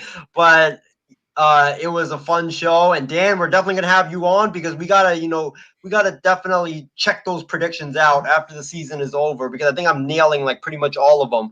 And then the other one, is let's see, the other one was Mike Yam. When I grew up in Hawaii, I was watching Mike Yam on ESPN Sports Center every day I came home. And it was a guy that I looked up to, a guy that I told him this too, that when I watched SportsCenter and watched him on SportsCenter, I would say to myself, I could do it, because like Callan, John, like you guys know, there's not a lot of Asians in the sports media industry. So I looked at him and was like, you see that guy? There's someone else that has done it. There's someone else that has broken the glass ceiling, and I can do that as well. So I remember telling him that, and I did not believe that a guy that I looked up to, I watched, and I said, I can do it because of him. I actually got to interview, and it's amazing. And we've, maintained a great relationship, and hopefully we can get Mike Yam back on, sometime next month to talk about the upcoming NFL season. But those two guests, I never ever, like, we've had great guests, but those two guests might be my favorite, because one of them I actually looked up to as a kid, and the other one, I never ever thought we would be able to get a former GM of an MLB team, not a GM of a AAA team or single A team or double A team, but a GM of a professional sports team. Former GM, 15 years there. We actually got him. Like, amazing. Isaiah, it's obviously been awesome, reflecting as we have on this episode. Again, folks, this is our 1-year anniversary of Wild Sports Talk. Literally a year ago today on the MI6 Sports Network, our first episode was live on air with myself, Isaiah, John Mathis, our brother in podcasting, and also our executive producer, Cheryl Stephen Wang. And Isaiah, we talked about the guests. We talked about, kind of like the starting point, though. But Isaiah, I think if you were to sit back and think, though, that in the very short time that we've been here, that this program would be the number one most watched program, over 34, close to 34,000 views, and all the guests and all the accolades. We've been on here, celebrating your birthday. We have, surpassed, milestones of, 1,000 anchor listens, 1,500, 2,000, 3,000, you name it. Getting closer to 5,000, and that with all the stuff that we've done on here, mainly with this program, Isaiah, would you have ever thought, though, that one of these programs would even crack that many views in general? Never, never, ever, ever. Like I said in the beginning, there were times where I thought that the show was going to close. And, the beginning, I believe it was, I forgot what it was, but, I thought after, because I told Callan this and John this, and they might laugh at me right now, but after the first show of Wild Sports Talk that we did with myself, Mathis, and Callan, and I stuttered a lot. I was, saying a lot, and I think that was the show we even did the baseball preview, Callan, if I'm not mistaken. And I'm a Phillies fan, y'all, and I have this shirt right in that drawer. And I forgot Bryce Harper when I was naming best Philly. Here's you, here's Matt, there's you, there. But no! But, I remember that episode, and afterwards, I thought I bombed it. I thought I completely bombed it. And, I went to Steven and Trevor, who were on the call at that, we were on a call at that time, because they were watching and they were doing a call amongst themselves. And I joined in that call, and I was like, guys, I bombed it. I absolutely bombed it. I don't think Callan and, Jonathan Mathis will have me back again. They're probably going to kick my ass off the show, and it's not going to be good. And, my one opportunity, I like those guys, but I bombed it. And I remember, thinking that, Cal and John, they probably won't even bring me back anyway. So that was one of the times that I thought that the show was going to be done. And then, there were another time was when Callan went on hiatus. And, it was a very tough period because I'd never moderated in my life. I never moderated and hosted in my life. And Callan was gone, so we needed another person to step in. And we were trying other people like Brian Snow. There was other people. Loro, I believe, was one of them, or not Loro, it was someone else. Couple more people, and then out of the blue, I'm just like, what if I host and I just get my guy Sammy Sharp, who was in our MI6 group chat at that time, because I believe Steven, I don't know how Steven knew him, but Steven knew him. I never met him. I talked to him only once, and I never thought he was gonna do it, but I knew he had great sports knowledge, and I remember telling him yo, you are kind of like Max Kellerman. You're a guy that you're very knowledgeable about sports, different sports, football, basketball, baseball, women's basketball, hockey as well. And I think you would fit well with us because you have me kind of being like Skip Bayless. You have Mathis at that time being like Stephen A. Smith. And, you have Max Kellerman right there, bringing the knowledge and bringing the being tame. And I remember asking him, I asked him once, when Callan was still here. And he did not respond to didn't respond to what to me reaching out. And I thought there's no way. And I reached back out to him. I was like, yo, can you be a guest on? Because, we don't have Callan. It's only been me and John. And this was at 4:30 p.m., Callan, for a 6 p.m. show. This was at 4:30 p.m. And I reached out to him. He's like, yeah, sure. I'll definitely do it. What is it about? How do you do and all that stuff? And I was like, yeah, I explained to him everything. And the first episode was great. You have me calling out the refs, saying to grow a pair. You had You had Mathis going on his big rant about how the refs are soft as butter. You had Mathis, or not Mathis. You had, man, I'm already having another blunder.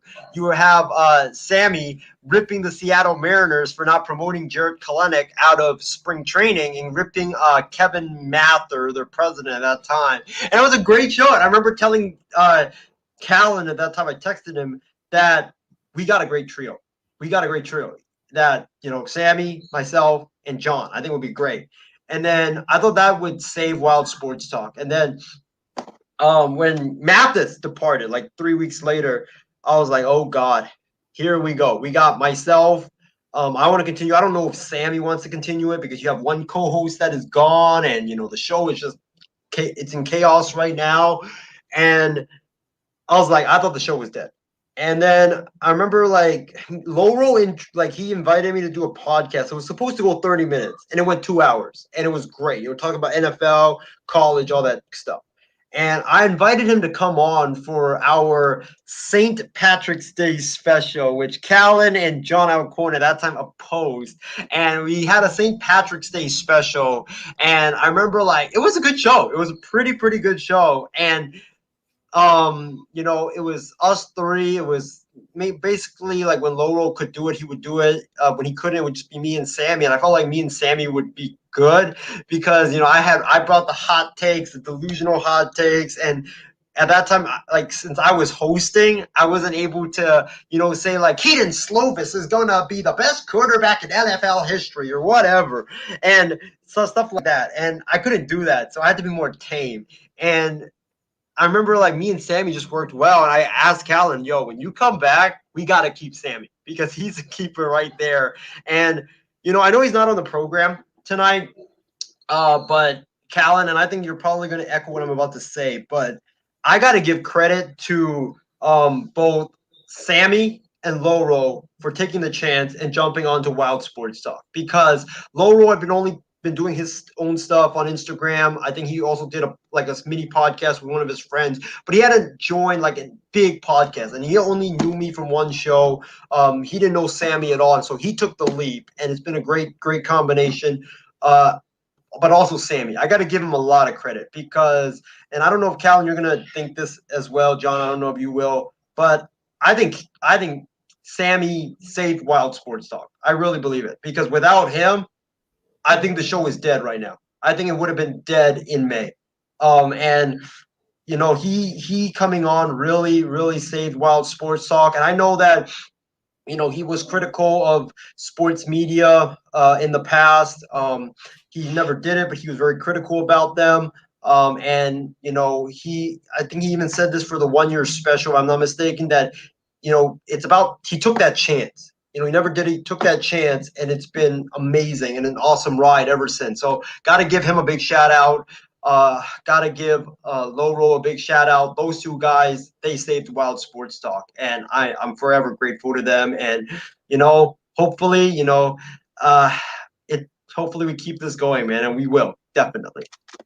John, obviously, January was kind of when my year finally began for the sports season because, as we have already talked about with the COVID measures or COVID in general, again, the seasons kind of got bunched up together, and I wasn't able to devote my time as I have over the summer because of me working sparsely over the summer, and I wasn't able to, take that day off or take a day or a breather to be able to jump on here and be on the programs as I was with, with No BS and WST and the night shift and stuff like that. And obviously, some of those things got shelved, and rightfully so, but also because I was also traveling to home games in Orange County, California, with the Gulls playing their season in Irvine over the season. I wasn't able to, be at home. I had to travel up early in the morning or in the midday, via the train, check into a hotel, essentially, do all the stuff I had to do there, then go to work and then go back, essentially, and not be able to,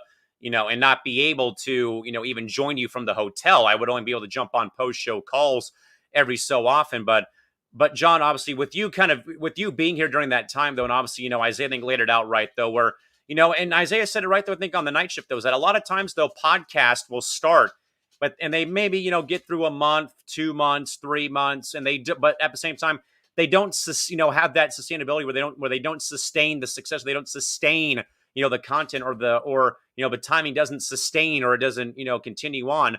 And certainly, and Isaiah said it right though, about kind of being in influx. I'm gone away fulfilling my, my paid, duties with sports. And, then John Mathis departs to kind of, do his own or, follow his path. And again, rightfully so, with what he's trying to accomplish with his writing career and stuff like that. But John, you kind of being a part of, what maybe Isaiah would dub like a sinking ship, but you though helping out though as much as and I know very well that you said a lot in the group chat that, hey, I'm willing to help though if I can. And that's even with you living in Austin, you kind of beginning, you kind of laying the foundation for your network and you as well trying your best to, do your stuff, but also help out, MI6 as well. John, kind of like maybe tell the viewers maybe, how were things like, I guess, kind of in that way, though, when things were kind of falling apart at the seams? It was probably an extremely stressful time. I'll be honest. And I never thought about quitting. That never crossed my mind. And what I was trying to do is do my show. And at the time, that's when guests started coming on for my that I did 2020. So it's like I was literally scheduling guests pretty much every single weekend. So I'm like, let's see how we can get these guests on, how I can help them out with all the shows. And still now I'm trying to develop like my sports voice or whatever the fuck you want to call it. So it was hard, folks. I mean, my gosh, we at one point, this is because Isaiah was freaking out over drama, but no flack to him. At one point we didn't know, I guess, the status of MI6 just because I'm trying to help out as best as I can, despite my lack of knowledge or experience or people that I know, because Callan's doing his work and he wasn't sure when he was able to come back or come back at all because he was going to have his vacation, get back to work in the fall, and things starting to get back to normal. So it was a time where we didn't know how much longer it was going to be. And so we were just kind of, and I told him, this is just one episode at a time. If this is the last one, let's make it the best. We make it to another one, let's just do one episode at a time because you don't know what's going to happen. And having all these guests coming on is definitely been interesting. Of course, counting him back on obviously helps out because, I mean, not everybody has a calendar. There's only one calendar. I tried my best, but it was stressful, and running a network is hard. I'm still struggling to keep mine afloat because it's just me right now. But no, it's a lot of work, but it's been worth it. Isaiah, I think we'll wrap up here before we get to our major announcement where we're going to be celebrating because it's going to be, very awesome to celebrate in a few moments here. But certainly, Isaiah, 1 year, man, of Wild Sports Talk, so much success, great guests, stuff like that. And I guess, Isaiah, we always ask this a lot, though, when we, in fact, talk about, MI6 as a whole, though, and, the guests and the viewers and, all these other shows that we've done, like tonight with the NBA draft extravaganza happening for a second straight year. Again, all of us sitting through 3 hours of the first round and, talking picks and then laughing and stuff. But maybe, Isaiah, maybe two things, actually, before we get to that announcement, though, is more so, Isaiah, is, what a difference, 495 days makes, man, in regards to, all of us being strangers, that first day to now where we have grown to where we're at now with this brand in regards to the friendships and the fantasy sports seasons and all the, special shows we've done, Secret Santa being done last year, birthday celebrations, getting together for lunch or for dinner together when we've been in each other's neck of the woods, though. And certainly, Isaiah, this is, more than just a network. It's way more than any of that sort of thing in regards to, just a network. This is literally, family. This is, all those memes of Dom Toretto from Fast and Furious 9 about family being stronger. We have, and it's all about family, and stuff like that. And certainly, Isaiah, how would you probably encapsulate the last, year plus of, going from nobodies to strangers to acquaintances to family, to friends, to family, not just on air, but off air and even in our personal lives as well, though, away from the camera? It's been a roller coaster ride, and I don't know why I'm doing the wave right now because I wasn't gonna signal the wave, but it's been amazing. And I remember, like, I know that, like you said, Callan, this is like a family now. It really is, when we are in other one of us's neighborhoods or towns or whatever, we call each other up and we're like, hey, you want to hang? You want to meet up? Stuff like that. I remember I met my guy Gabe Jackson, who was giving me a hard time because I whooped his butt in fantasy football. But that 3 to 4 years ago. Yeah, 3 to 4 years ago, but still, I still have that championship trophy. And like we met up in Texas. It was great. We had like Chili's, I believe, together or something like that. And then me and Callan, when I was in San Diego, I was like, hey, Callan, you want to meet up? Stuff like that. And we ended up getting California Pizza Kitchen together. And, we ended up taking this like iconic photo of him, putting his hand over my head, which we're not going to bring up because I've been embarrassed enough already today. And, there's other, oh God. Yes. Let's do it.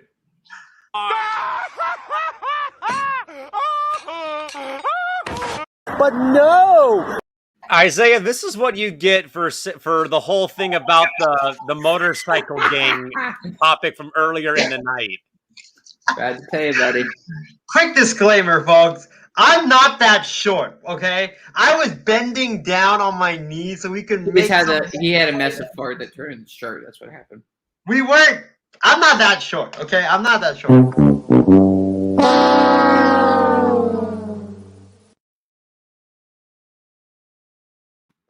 By the way, that right there that we just showed you, folks, was also a Wild Sports Talk highlight of Isaiah ripping up that paper because he picked Jorge Soler over Stephen Piscotty in fantasy baseball that night.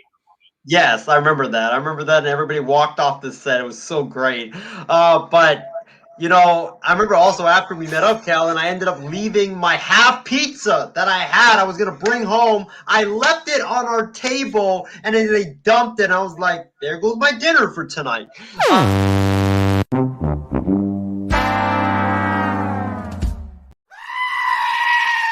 But no! It was a ham and pineapple pizza, by the way, John. But yeah, like we're like a family, like we go out and, meet each other when we're in other people's neighborhoods. And, we just get along great, whether it's, fantasy basketball or fantasy football or maybe doing like an MI6 Sports Network, like basketball game. And I remember Trevor's been clamoring for mini golf. Yeah, mini golf as well. But I don't think we should because I know, like me and Randy, if we did that, we're gonna be sending people to the hospital. But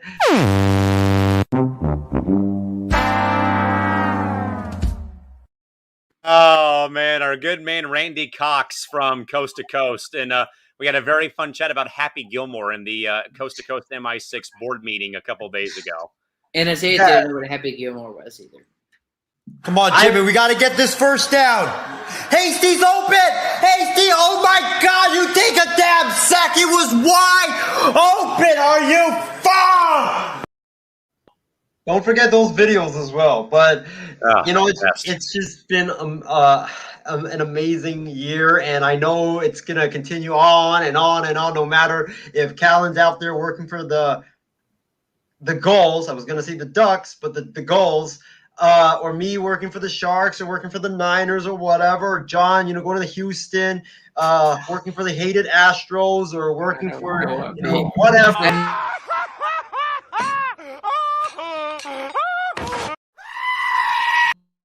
Or if Sammy's busy or can't do the show, no matter what, I don't know where this is going to continue. You can book that down right now, and I look forward to having more and more memories. And by the way, Callan, remember how you said when we met up that if when you come up, I'm gonna owe you a meal. I'm gonna get you that meal, and I'm also gonna get you baseball tickets to the Oakland A's game. So it's on me, buddy. McDonald's. If anything, Isaiah, it's got to be my little spot on Pier 39 who sells the clam chowder and chili and the bread bowl. I forget the name of the restaurant though, but I eat there every time I go to San Francisco. Yes, but I literally have one like right down the street from right down the street from where I live. James also says that's some legendary footage of Isaiah's pain. Ha ha ha. But again, John, and I think we have said this though several times though, my man, is about that the banter on air and off air. It's basically a group of of older and younger brothers beating up on each other. That's essentially what I compare it to. But in a way though that there's a general love and care for each other. With our personal endeavors away from here and. When things aren't going right, we're there to back each other up when we're not doing well, either physically, emotionally, financially, you name it. Guys there to help us out or help each other out, though. And also, I think, though, John, that you are obviously the biggest fan, though, of when the shows happen post the shows being over during the post-show calls, though, because, we're either watching games that, either I'm showing on Bally Sports San Diego or we're watching, highlight videos. We're watching, Fail Army on loop, basically, but we're also talking about ideas or roasting each other because our teams won or lost or whatnot.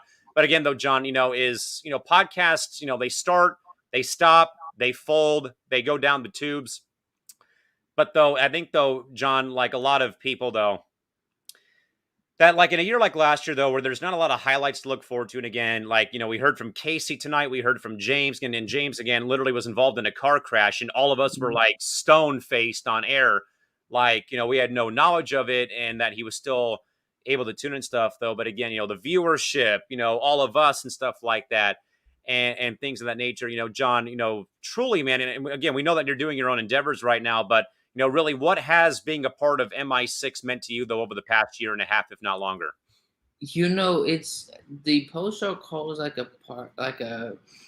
party that happens, but you I guess have to have an invitation, but you don't get invited. Like I remember it was late August, early September, and Trevor, pretty much almost everybody. And I would get off him, I guess, babysitting part-time, and it'd be probably about 6 o'clock. And then it'd be 10:30 at night, and we're still on the phone. I think that's where it kind of sets it apart. Like some people have unrealistic expectations about sports podcasting. You put out 10 to 20 episodes, and, I'm supposed to be a Rob Parker, I'm supposed to be a Chris Broussard, I'm supposed to be Kay, I'm supposed to be Nate Burleson, I'm supposed to be all these guys. Well, get your head out of your butt and be realistic. I'm 250 plus episodes in, and I still haven't made it. So that's not the point. The point is like 4 or 5 hours on a post call. Like, who knows?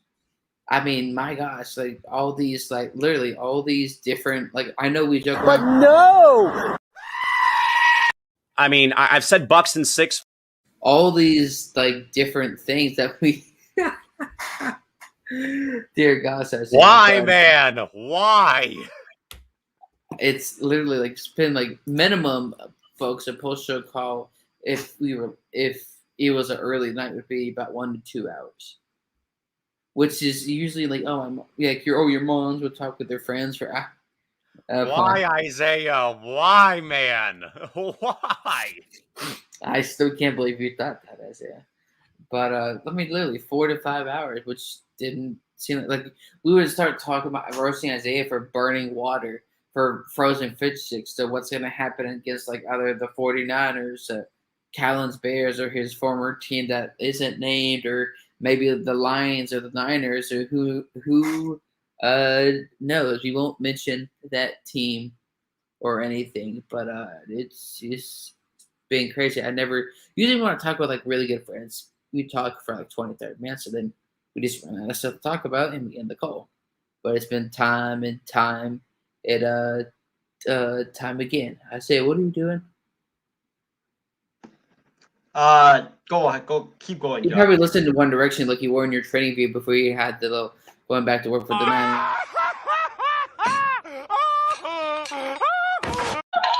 I'm listening to Baby with Justin Bieber in the background right now. You guys can't hear it, but I'm listening to that right now.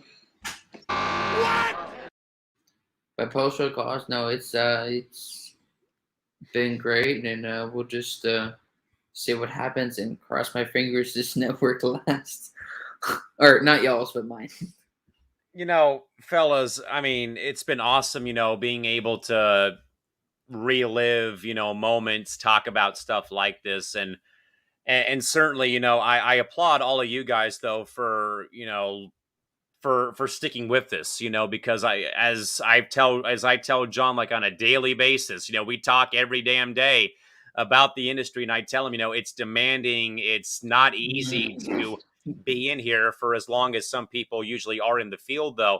And I applaud all you guys though for being able to stay with it despite having 9 to 5s, despite having personal problems maybe, or having last minute changes of plans where you can't make a program. Again, I applaud all you guys for being able to make it work. And I especially applaud you guys, though, for not letting this thing go down south because I wasn't here, back in parts of November, December, then in January, when I left to go and fulfill my obligations with the seasons, with hockey and with my college teams playing still. And obviously those travel days to and from Irvine were obviously, a different animal, and kind of gave me, like I said, though, a firsthand perspective of playing games on the road, though, or being a part of a road trip, essentially. But I have to, again, applaud you guys for staying with this, because like I tell John every day, this industry demands everything out of you. It demands your blood, sweat, tears, your good days, your bad days, your personal problems, your financial problems, all of that. It essentially, requires you to be on your A game. And you really can't take, I mean, and believe me, bad games happen, bad shows happen. Like Isaiah said about that first episode for him, though, like, I screwed this up, but, it's like, hey, it's show one. We're going to be totally fine and stuff like that. And I think as well, Isaiah, more so is, while Wild Sports Talk is one thing, though, Isaiah, your overall thoughts, I guess, man, before we in fact get to our big announcement, though, about how it's been as for you, though, again, co-founder of the network, seeing, though, how this brand has grown and how this brand has been so widely accepted, but also widely appreciated, though, by, again, my friends, your friends, family, friends, even our guests who have come on and said, Grant Cohn, I think, said, this is a professionally run product, and this is a guy who works for SI, and stuff like that. More so, Isaiah, your thoughts about how, in fact, it's grown from that Costco gas trip to adding Wild Sports Talk to where we're at now with, again, all these, ridiculous, show ideas I've had, and even adding in, Marvel talk to this network and stuff like that. But how it has grown, though, but how it's been so widely, positively reviewed by people out there. It's been listened to so many times on Anchor. It's been viewed, I want to say close to 100,000 times. We're getting pretty close to it and stuff like that. But more so about how MI6 has kind of become like a permanent part, though, of our lives, but also even, friends of ours, or even for that matter, other people out there as well, though, too, about how it's been, so well received over the past year and a half. Yeah, it's grown. Oh, shoot. I got to mute the other.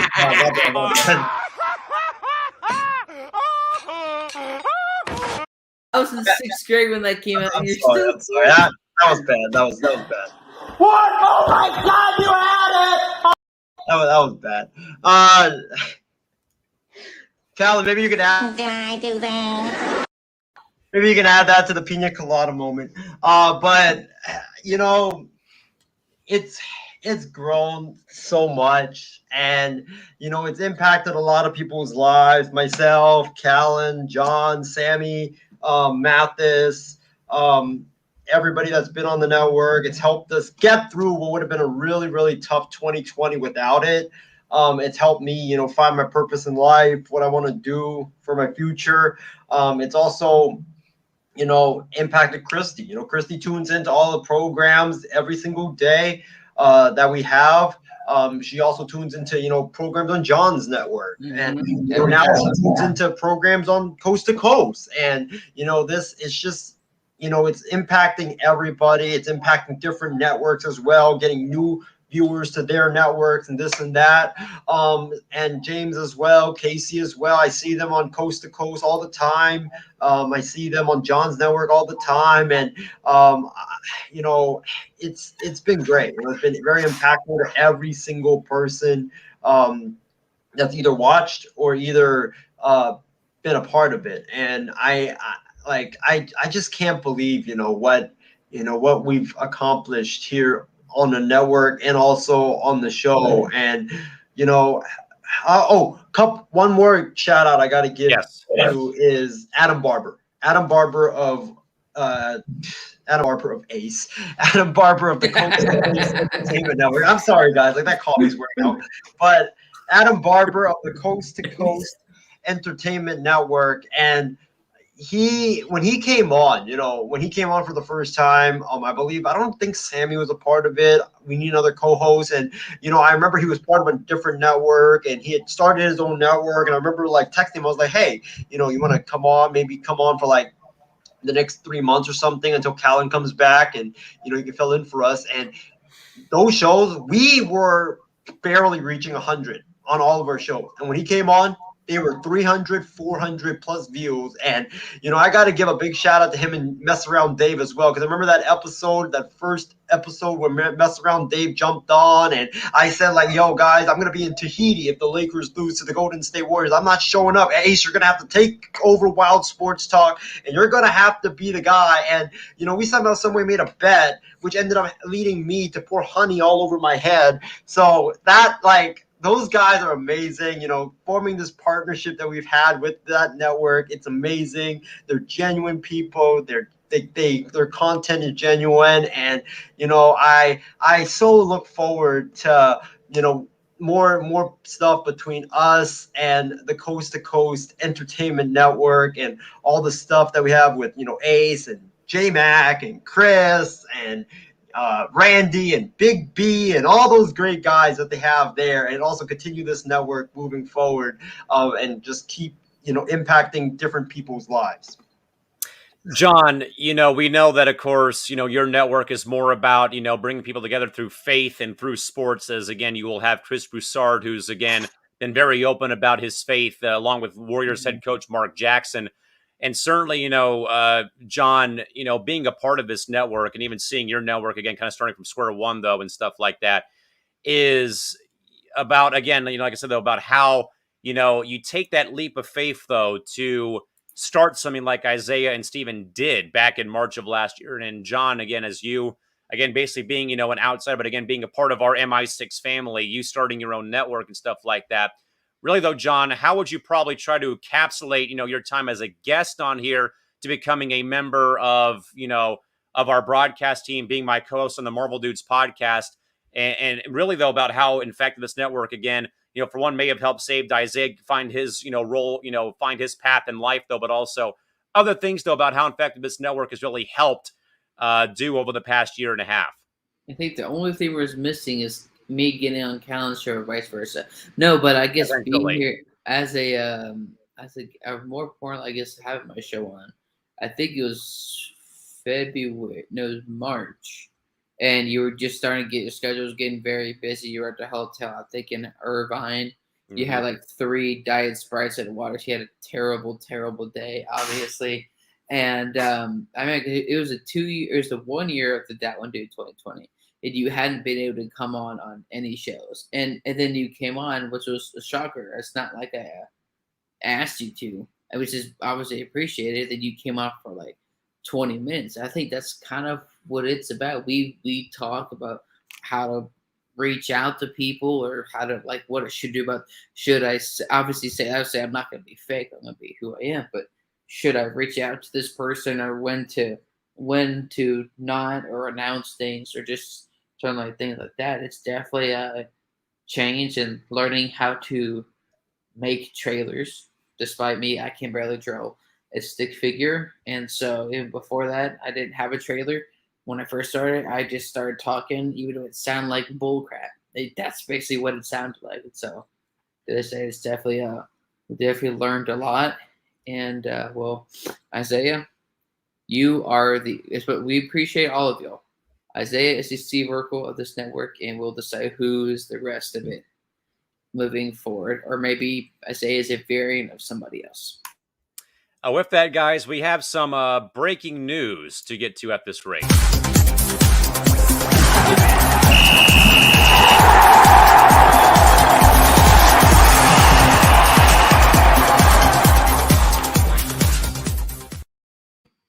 We broke it last night, but folks, we have a major announcement to send your way right now. Here it is.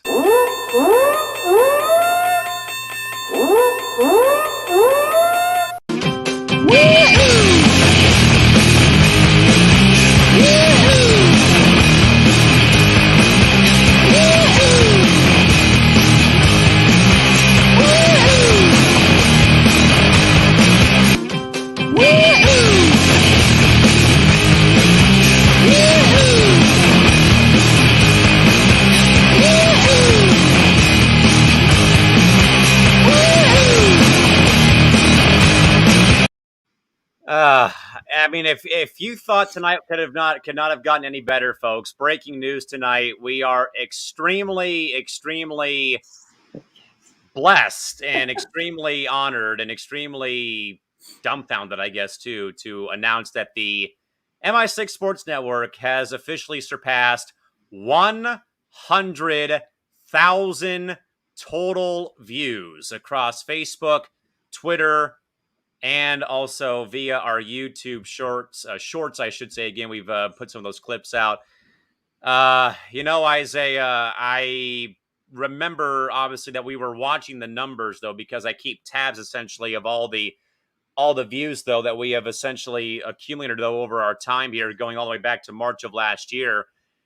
And because we were getting close last night on Wednesday, and literally when it broke that we were going to surpass 100K, it was hard to keep it under wraps though, because it was like, what do we do? Because we were already off the air with fan response last night on Wednesday, and we had nothing else planned though. But we couldn't really get it though because we broke it so late at night though. So we'll kind of celebrate here, but kind of more so save it for Saturday or Sunday. But Isaiah, I think you said it right though in the release that I put out last night, saying that when you first got this idea, you didn't think you'd hit 100 or 500 or 900, but let alone, man, 100K, my man, not 500, not 1,000, not 5,000 or 10,000, 100,000 total views in literally, Isaiah, 494 days of doing programs, including a couple of stoppages though for breaks for the holidays. But Isaiah, I will let you have the floor, my man, because this is obviously one that I hope Shareable Steve will buy us all trophies for winning or getting or surpassing 100,000. Have a quote from Steven, and he says that it's about reaching 100,000 and also about the network in general. He said that MI6 is just a mix of close friends who love to watch sports and analyze the game from the heart. That's what makes us special. We don't try to sugarcoat anything or have anything scripted, unless it's nothing. I'm not going to say that, or say things just for the views. So I think he put it perfectly. It's unbelievable, Cal. It really is. 100,000 views in 494 days in a year. To be honest, I didn't really, when we first started this, I didn't even think we would go to 500, let alone 100,000. And we've reached 100,000 now. And, it's really crazy, the amount of views that we've reached, the amount of people that have watched our program. I remember, I was blown away when we got 2,600 people to watch one of an episode of fan response. No BS. Sorry, folks. It's getting really, really late right now. So, no BS with myself and Trevor Williams, and we literally had 2,600 people watching that program. We were talking about Manny Pacquiao fighting someone, and I don't know why I brought up maybe I should fight Manny Pacquiao because it would be easy as heck fighting a 40-year-old. So to all those people, by the way, you might want to put up that three-way cam, Callan, because I want to look at John's reaction. But I mean, to all those 2,600 people that watched it, I'm not that stupid thinking that I can fight a 40-year-old boxer. But I remember that show, we were just like, wow, I can't believe that many people tuned in for a regular program. We didn't have a guest on. It was a regular program, and they tuned in, and just blew my mind. And all these other guests that we've been getting constantly, and we're going to also have, other guests that we may have on the way. We're not going to spoil it tonight, but it's just been a remarkable ride. It's been unbelievable. And Callan, I mean, like I said today with the whole Max Scherzer thing, you might have to come to my house, fly to my house, storm in, break my door down, and slap me a bunch of times in the face, because I honestly think... Is that a challenge? I honestly think I'm dreaming right now. I'm dreaming right now. It's it's just a remarkable accomplishment, man. I'm looking forward to, more memories. Hopefully, no blunders from me moving forward.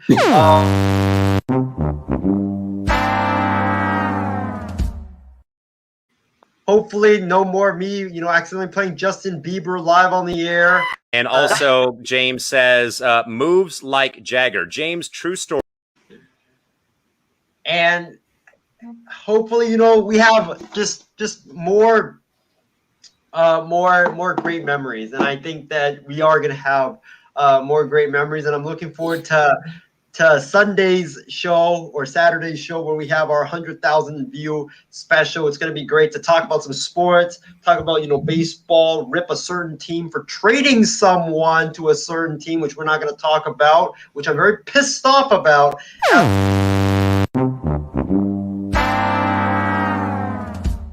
But no! That's right. I'm never going to visit Washington, D.C. ever again, and I wish it's not a nation's capital. But we're going to talk about baseball, talk about, the NBA draft, talk about, the Lakers getting Russell Westbrook and cementing our championship, number 18. And also talk about more memories and moments, our favorite stories that we've piled on the network, and I can't wait for that show. It's going to be so much fun. Looking forward to that. Not looking forward to, however, Callan putting all the blunders that I've had tonight on YouTube, and destroying. I'm pretty sure there's like 8 or 10. I don't know. This might be the worst one of the night, though, right here.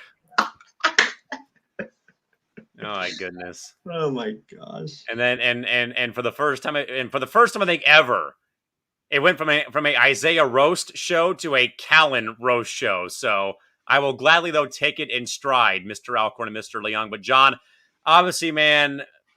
Oh yeah, yes. What about that D-book tattoo, Mr. Leung? It's coming. That's what I'll say. No, it's not. We have to wait years. But Callan, I'll say this though. Remember how it turned out to be a Callan roast session in the beginning? Well, karma bit me in the ass once again because I ended up playing Justin Bieber on air on accident, which it was embarrassing. I still don't get the correlation with that, but mark it down. First time ever tonight was a Callum McClurg roast session on the MI6 Sports Network. But John, obviously, man, goodness gracious, I remember coming here and the Steven and Isaiah said, hey, things are okay, but the views aren't great. And, literally though, thanks to Wild Sports Talk though, Isaiah and John was basically like where things kind of started picking up steam though, with adding in this new program and then going to StreamYard though. And certainly, John, I think Isaiah is right though, and especially though, I think you would agree though, John, that the milestones are great though. And I talk to players about this all the time. The individual accolades are great, though. But what about the team accolades? What about the team awards, like the division championships and the conference titles and the championship trophies and stuff like that? And again, John, here, Isaiah and I and John were on air when we celebrated. I think Isaiah was at 2,000 or 2,500. I think. I believe it was 2,000 anchor listens, and we also 2,000 anchor listens, and I think we may have done 2,500. I think I know it was 2,000 because we kind of dragged out the show because we were like right there, and then we finally got it done.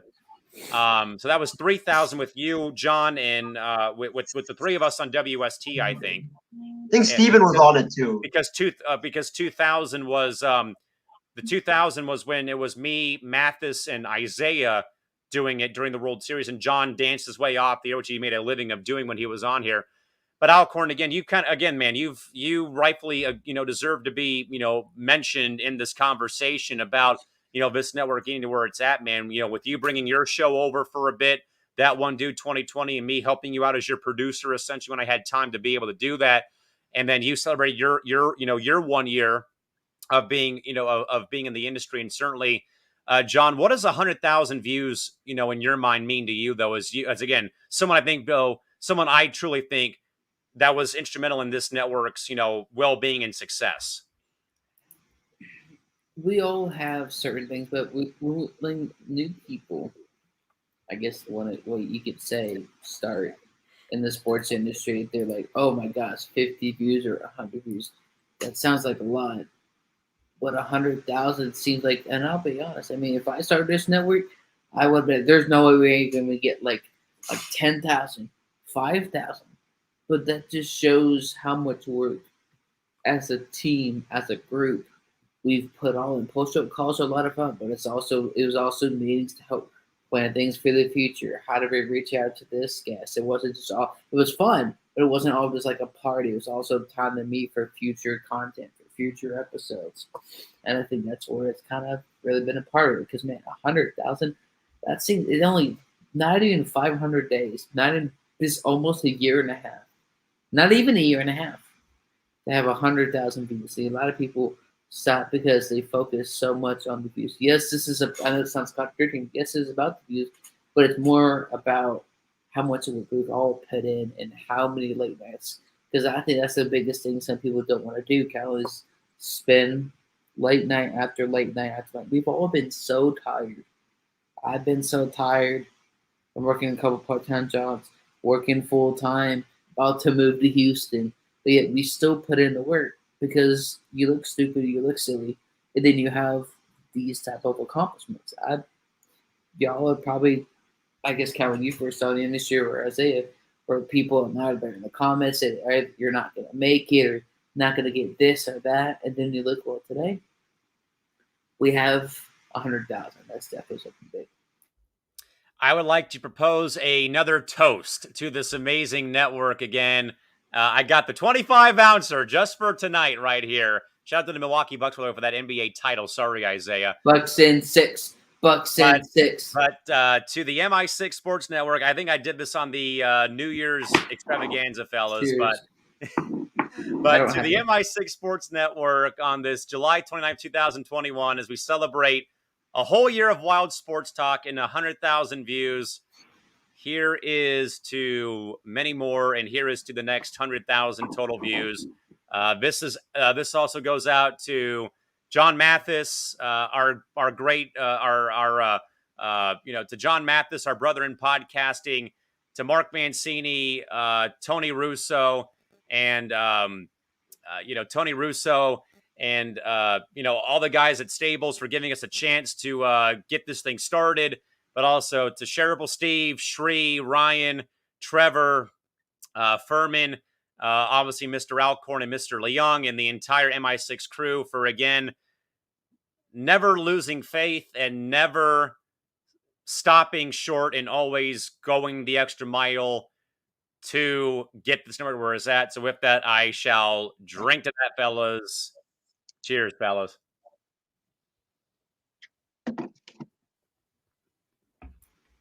So again, congratulations to all of us here at the MI6 Sports Network on 100,000 total views. With that, John and Isaiah will wrap up finally for the night after a long night of programming and go into tonight's final thoughts.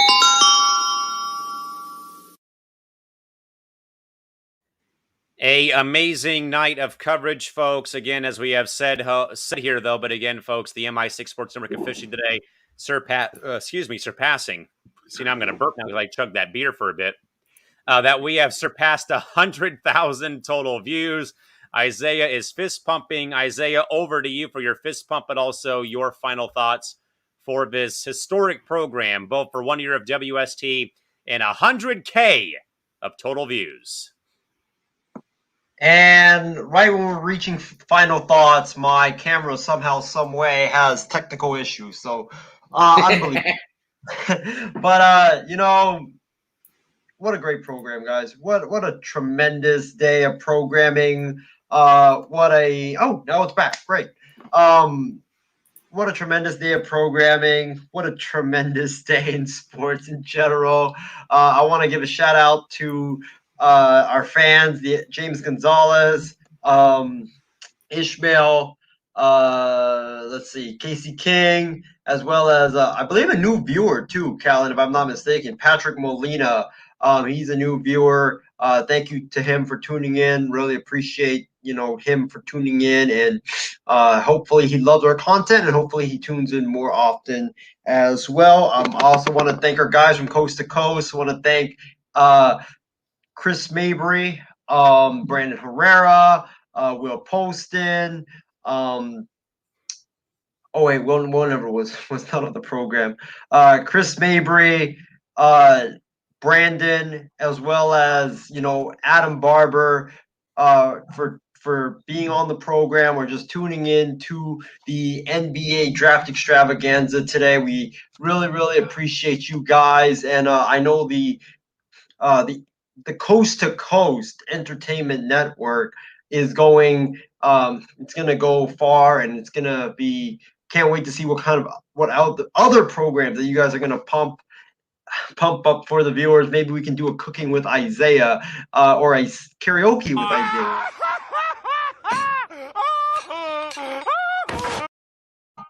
Well, we'll see. We'll see what we come up with. But my final thoughts is, Callan, John, you guys have been in sports, covering sports, working in sports, watching sports for a long, long time. I've been watching sports, covering sports for a long, long time. I think today was the craziest day in the sports world that I've ever been a part of. Because, like I said at the beginning, me and Callan were literally talking on the phone, and even John, we're on a group call. Callan goes out and tells us, Woj just tweeted Buddy Hield, and the Lakers are going to go towards completing a deal. And then all of a sudden, 5 minutes later, not even 5 minutes later, it was like 3 minutes later, you had Shams Charania comes in and be like, the Lakers are in serious talks with Russell Westbrook. And I go from saying, I do not want Buddy Hield. Please do not give me Buddy Hield. I do not want Buddy Hield on my Lakers. I will disown the Lakers if they get Buddy Hield. Did not say that part, by the way, but going from that to going to pure excitement, and that was, we got Russell Westbrook. Oh my God, let's go.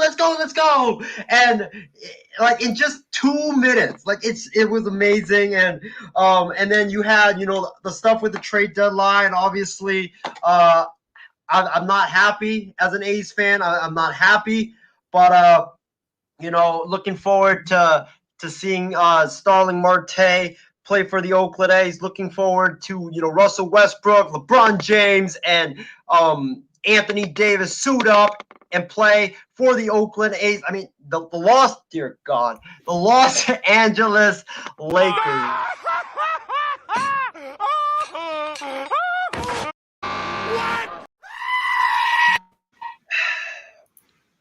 But it was, a great day in sports. Looking forward to tomorrow. Keep your phones on, guys, because you might, get a ding in the middle of the night that a big trade just broke.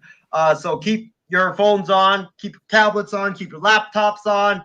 We are in for another busy day tomorrow as the MLB trade deadline, one of the most exciting trade deadlines in all of sports, is coming to you tomorrow at, I believe, 3 p.m. Pacific, Callan? 10 a.m. tomorrow morning, I believe. Oh, good God. Why, Rob Manfred? Why do you have to make me... Boo-hoo. Why do you have to make me wake up early, man? John Alcorn, over to you for your final thoughts for tonight's program. Again, 1 year of WST and 100,000 total views. Man, 100,000, almost 5.5 hours of program today. We wouldn't be doing 2 shows with pretty much almost the same people, even though we had Crispy Bacon on and Captain Williams on earlier, and AJ McClure. Yes. And of course, Mr. Higgins on the show. Again, also a special guest we had earlier. He looks familiar to another guy we have on the network, but man, 100,000 in 5.5 hours. We wouldn't be here if we did what it did. It was 5.5 hours, barely an hour break between a 3-hour program.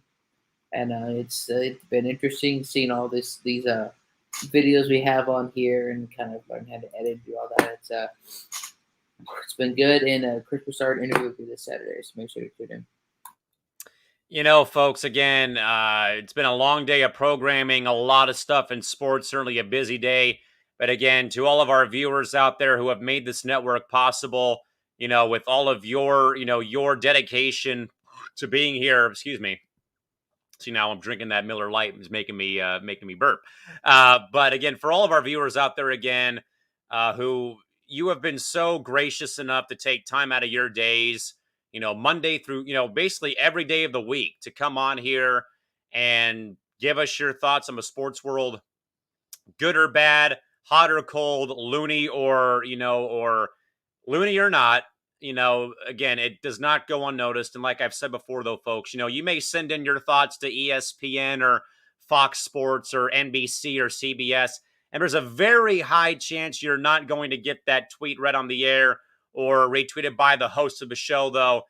And that is why I think that we, have become like, I'm not going to say the best, but more so that we are viewer driven, that we want your inputs because you're just like us, you're sports fans, and you know damn well that the big wigs won't read your commentary. But we always, like I say, though, every show, we always say, we will do our absolute best to read your commentary because 9 times out of 10, our box gets flooded with commentary 9 times out of 10. And tonight's kind of a slow night, though, but on a regular night, though, where we actually have topics to talk about, we're getting everyone's thoughts on Facebook and on YouTube, sometimes on Twitter or Twitch, and it just keeps coming in and in and in. So we do our best to read everything, though. It's also why our program sometimes runs so long because your commentary, like I say, your commentary means as much, if not more, to all of us because all of us are in the same boat. We're all trying our best to get our thoughts out there and have our voices heard because we know that it won't happen on national networks, folks. So again, you're the reason, folks, why we're even at 100,000.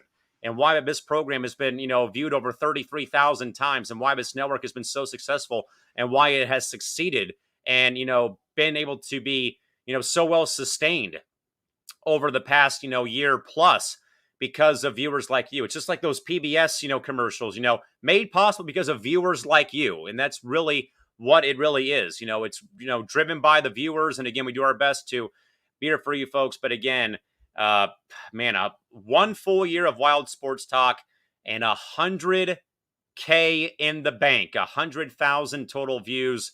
Again, we would not be here though, folks, again, without, the opportunity given again by Vasu Vadaparty, by Mark Mancini, Vince and Tony Russo with Stables. Again, we thank those gentlemen so much for giving us a chance. It's all we wanted was a chance, and they gave it to us. We found our home, though, here on MI6. But again, we're not holding grudges against those gentlemen for, again, trying their best to give us a shot. And they did. We found our home, though, here on MI6. And again, forever indebted, as Isaiah's comment read, though, again, forever indebted to Mark and Vasu, Vince, and Tony for, again, just the chance to be able to host this program as we have and build something very nice here over on the MI6 Sports Network here tonight. With that, though, folks, we will see you folks back here now.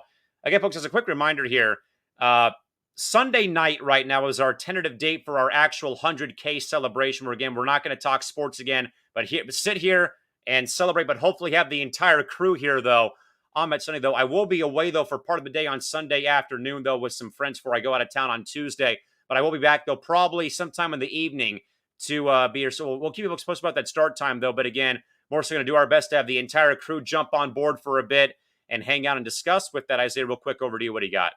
I might be doing a MLB trade deadline special tomorrow night just to recap the entire trade deadline and to break down, the deals and the winners and losers of the MLB trade deadline. So stay tuned for that. Not sure if we're actually going to have it.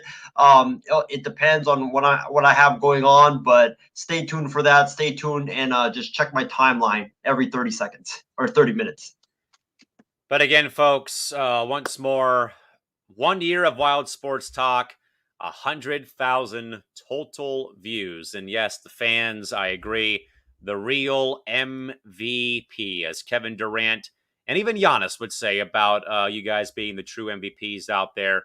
And as a reminder, Isaiah, it was Bucks in 6 for the culture in the NBA Finals. With that, though, folks, on behalf of our entire MI6 broadcast team, for Stephen Wang, Isaiah Leung, John Alcorn, Martin Garcia, Ryan Schreiner, Sammy Sharp, Sri Anada, Martin Garcia, Trevor Williams, and yours truly, Cal McClure. We're saying goodnight here, folks. On this, again, monumental night for the MI6 Sports Network, folks. Again, 1 full year of WST and 100,000 total views for the MI6 Sports Network in just over 494 days. We'll see you folks back here over the weekend. Again, 100K special officially coming on Sunday night. More time and dates to be sent out later on. With that, folks, again, 1 year down, plenty more to go. 100K down, 100K more to go. With that, folks, for Isaiah Leung and John Alcorn and yours truly, Cal McClurg, good night and bye-bye.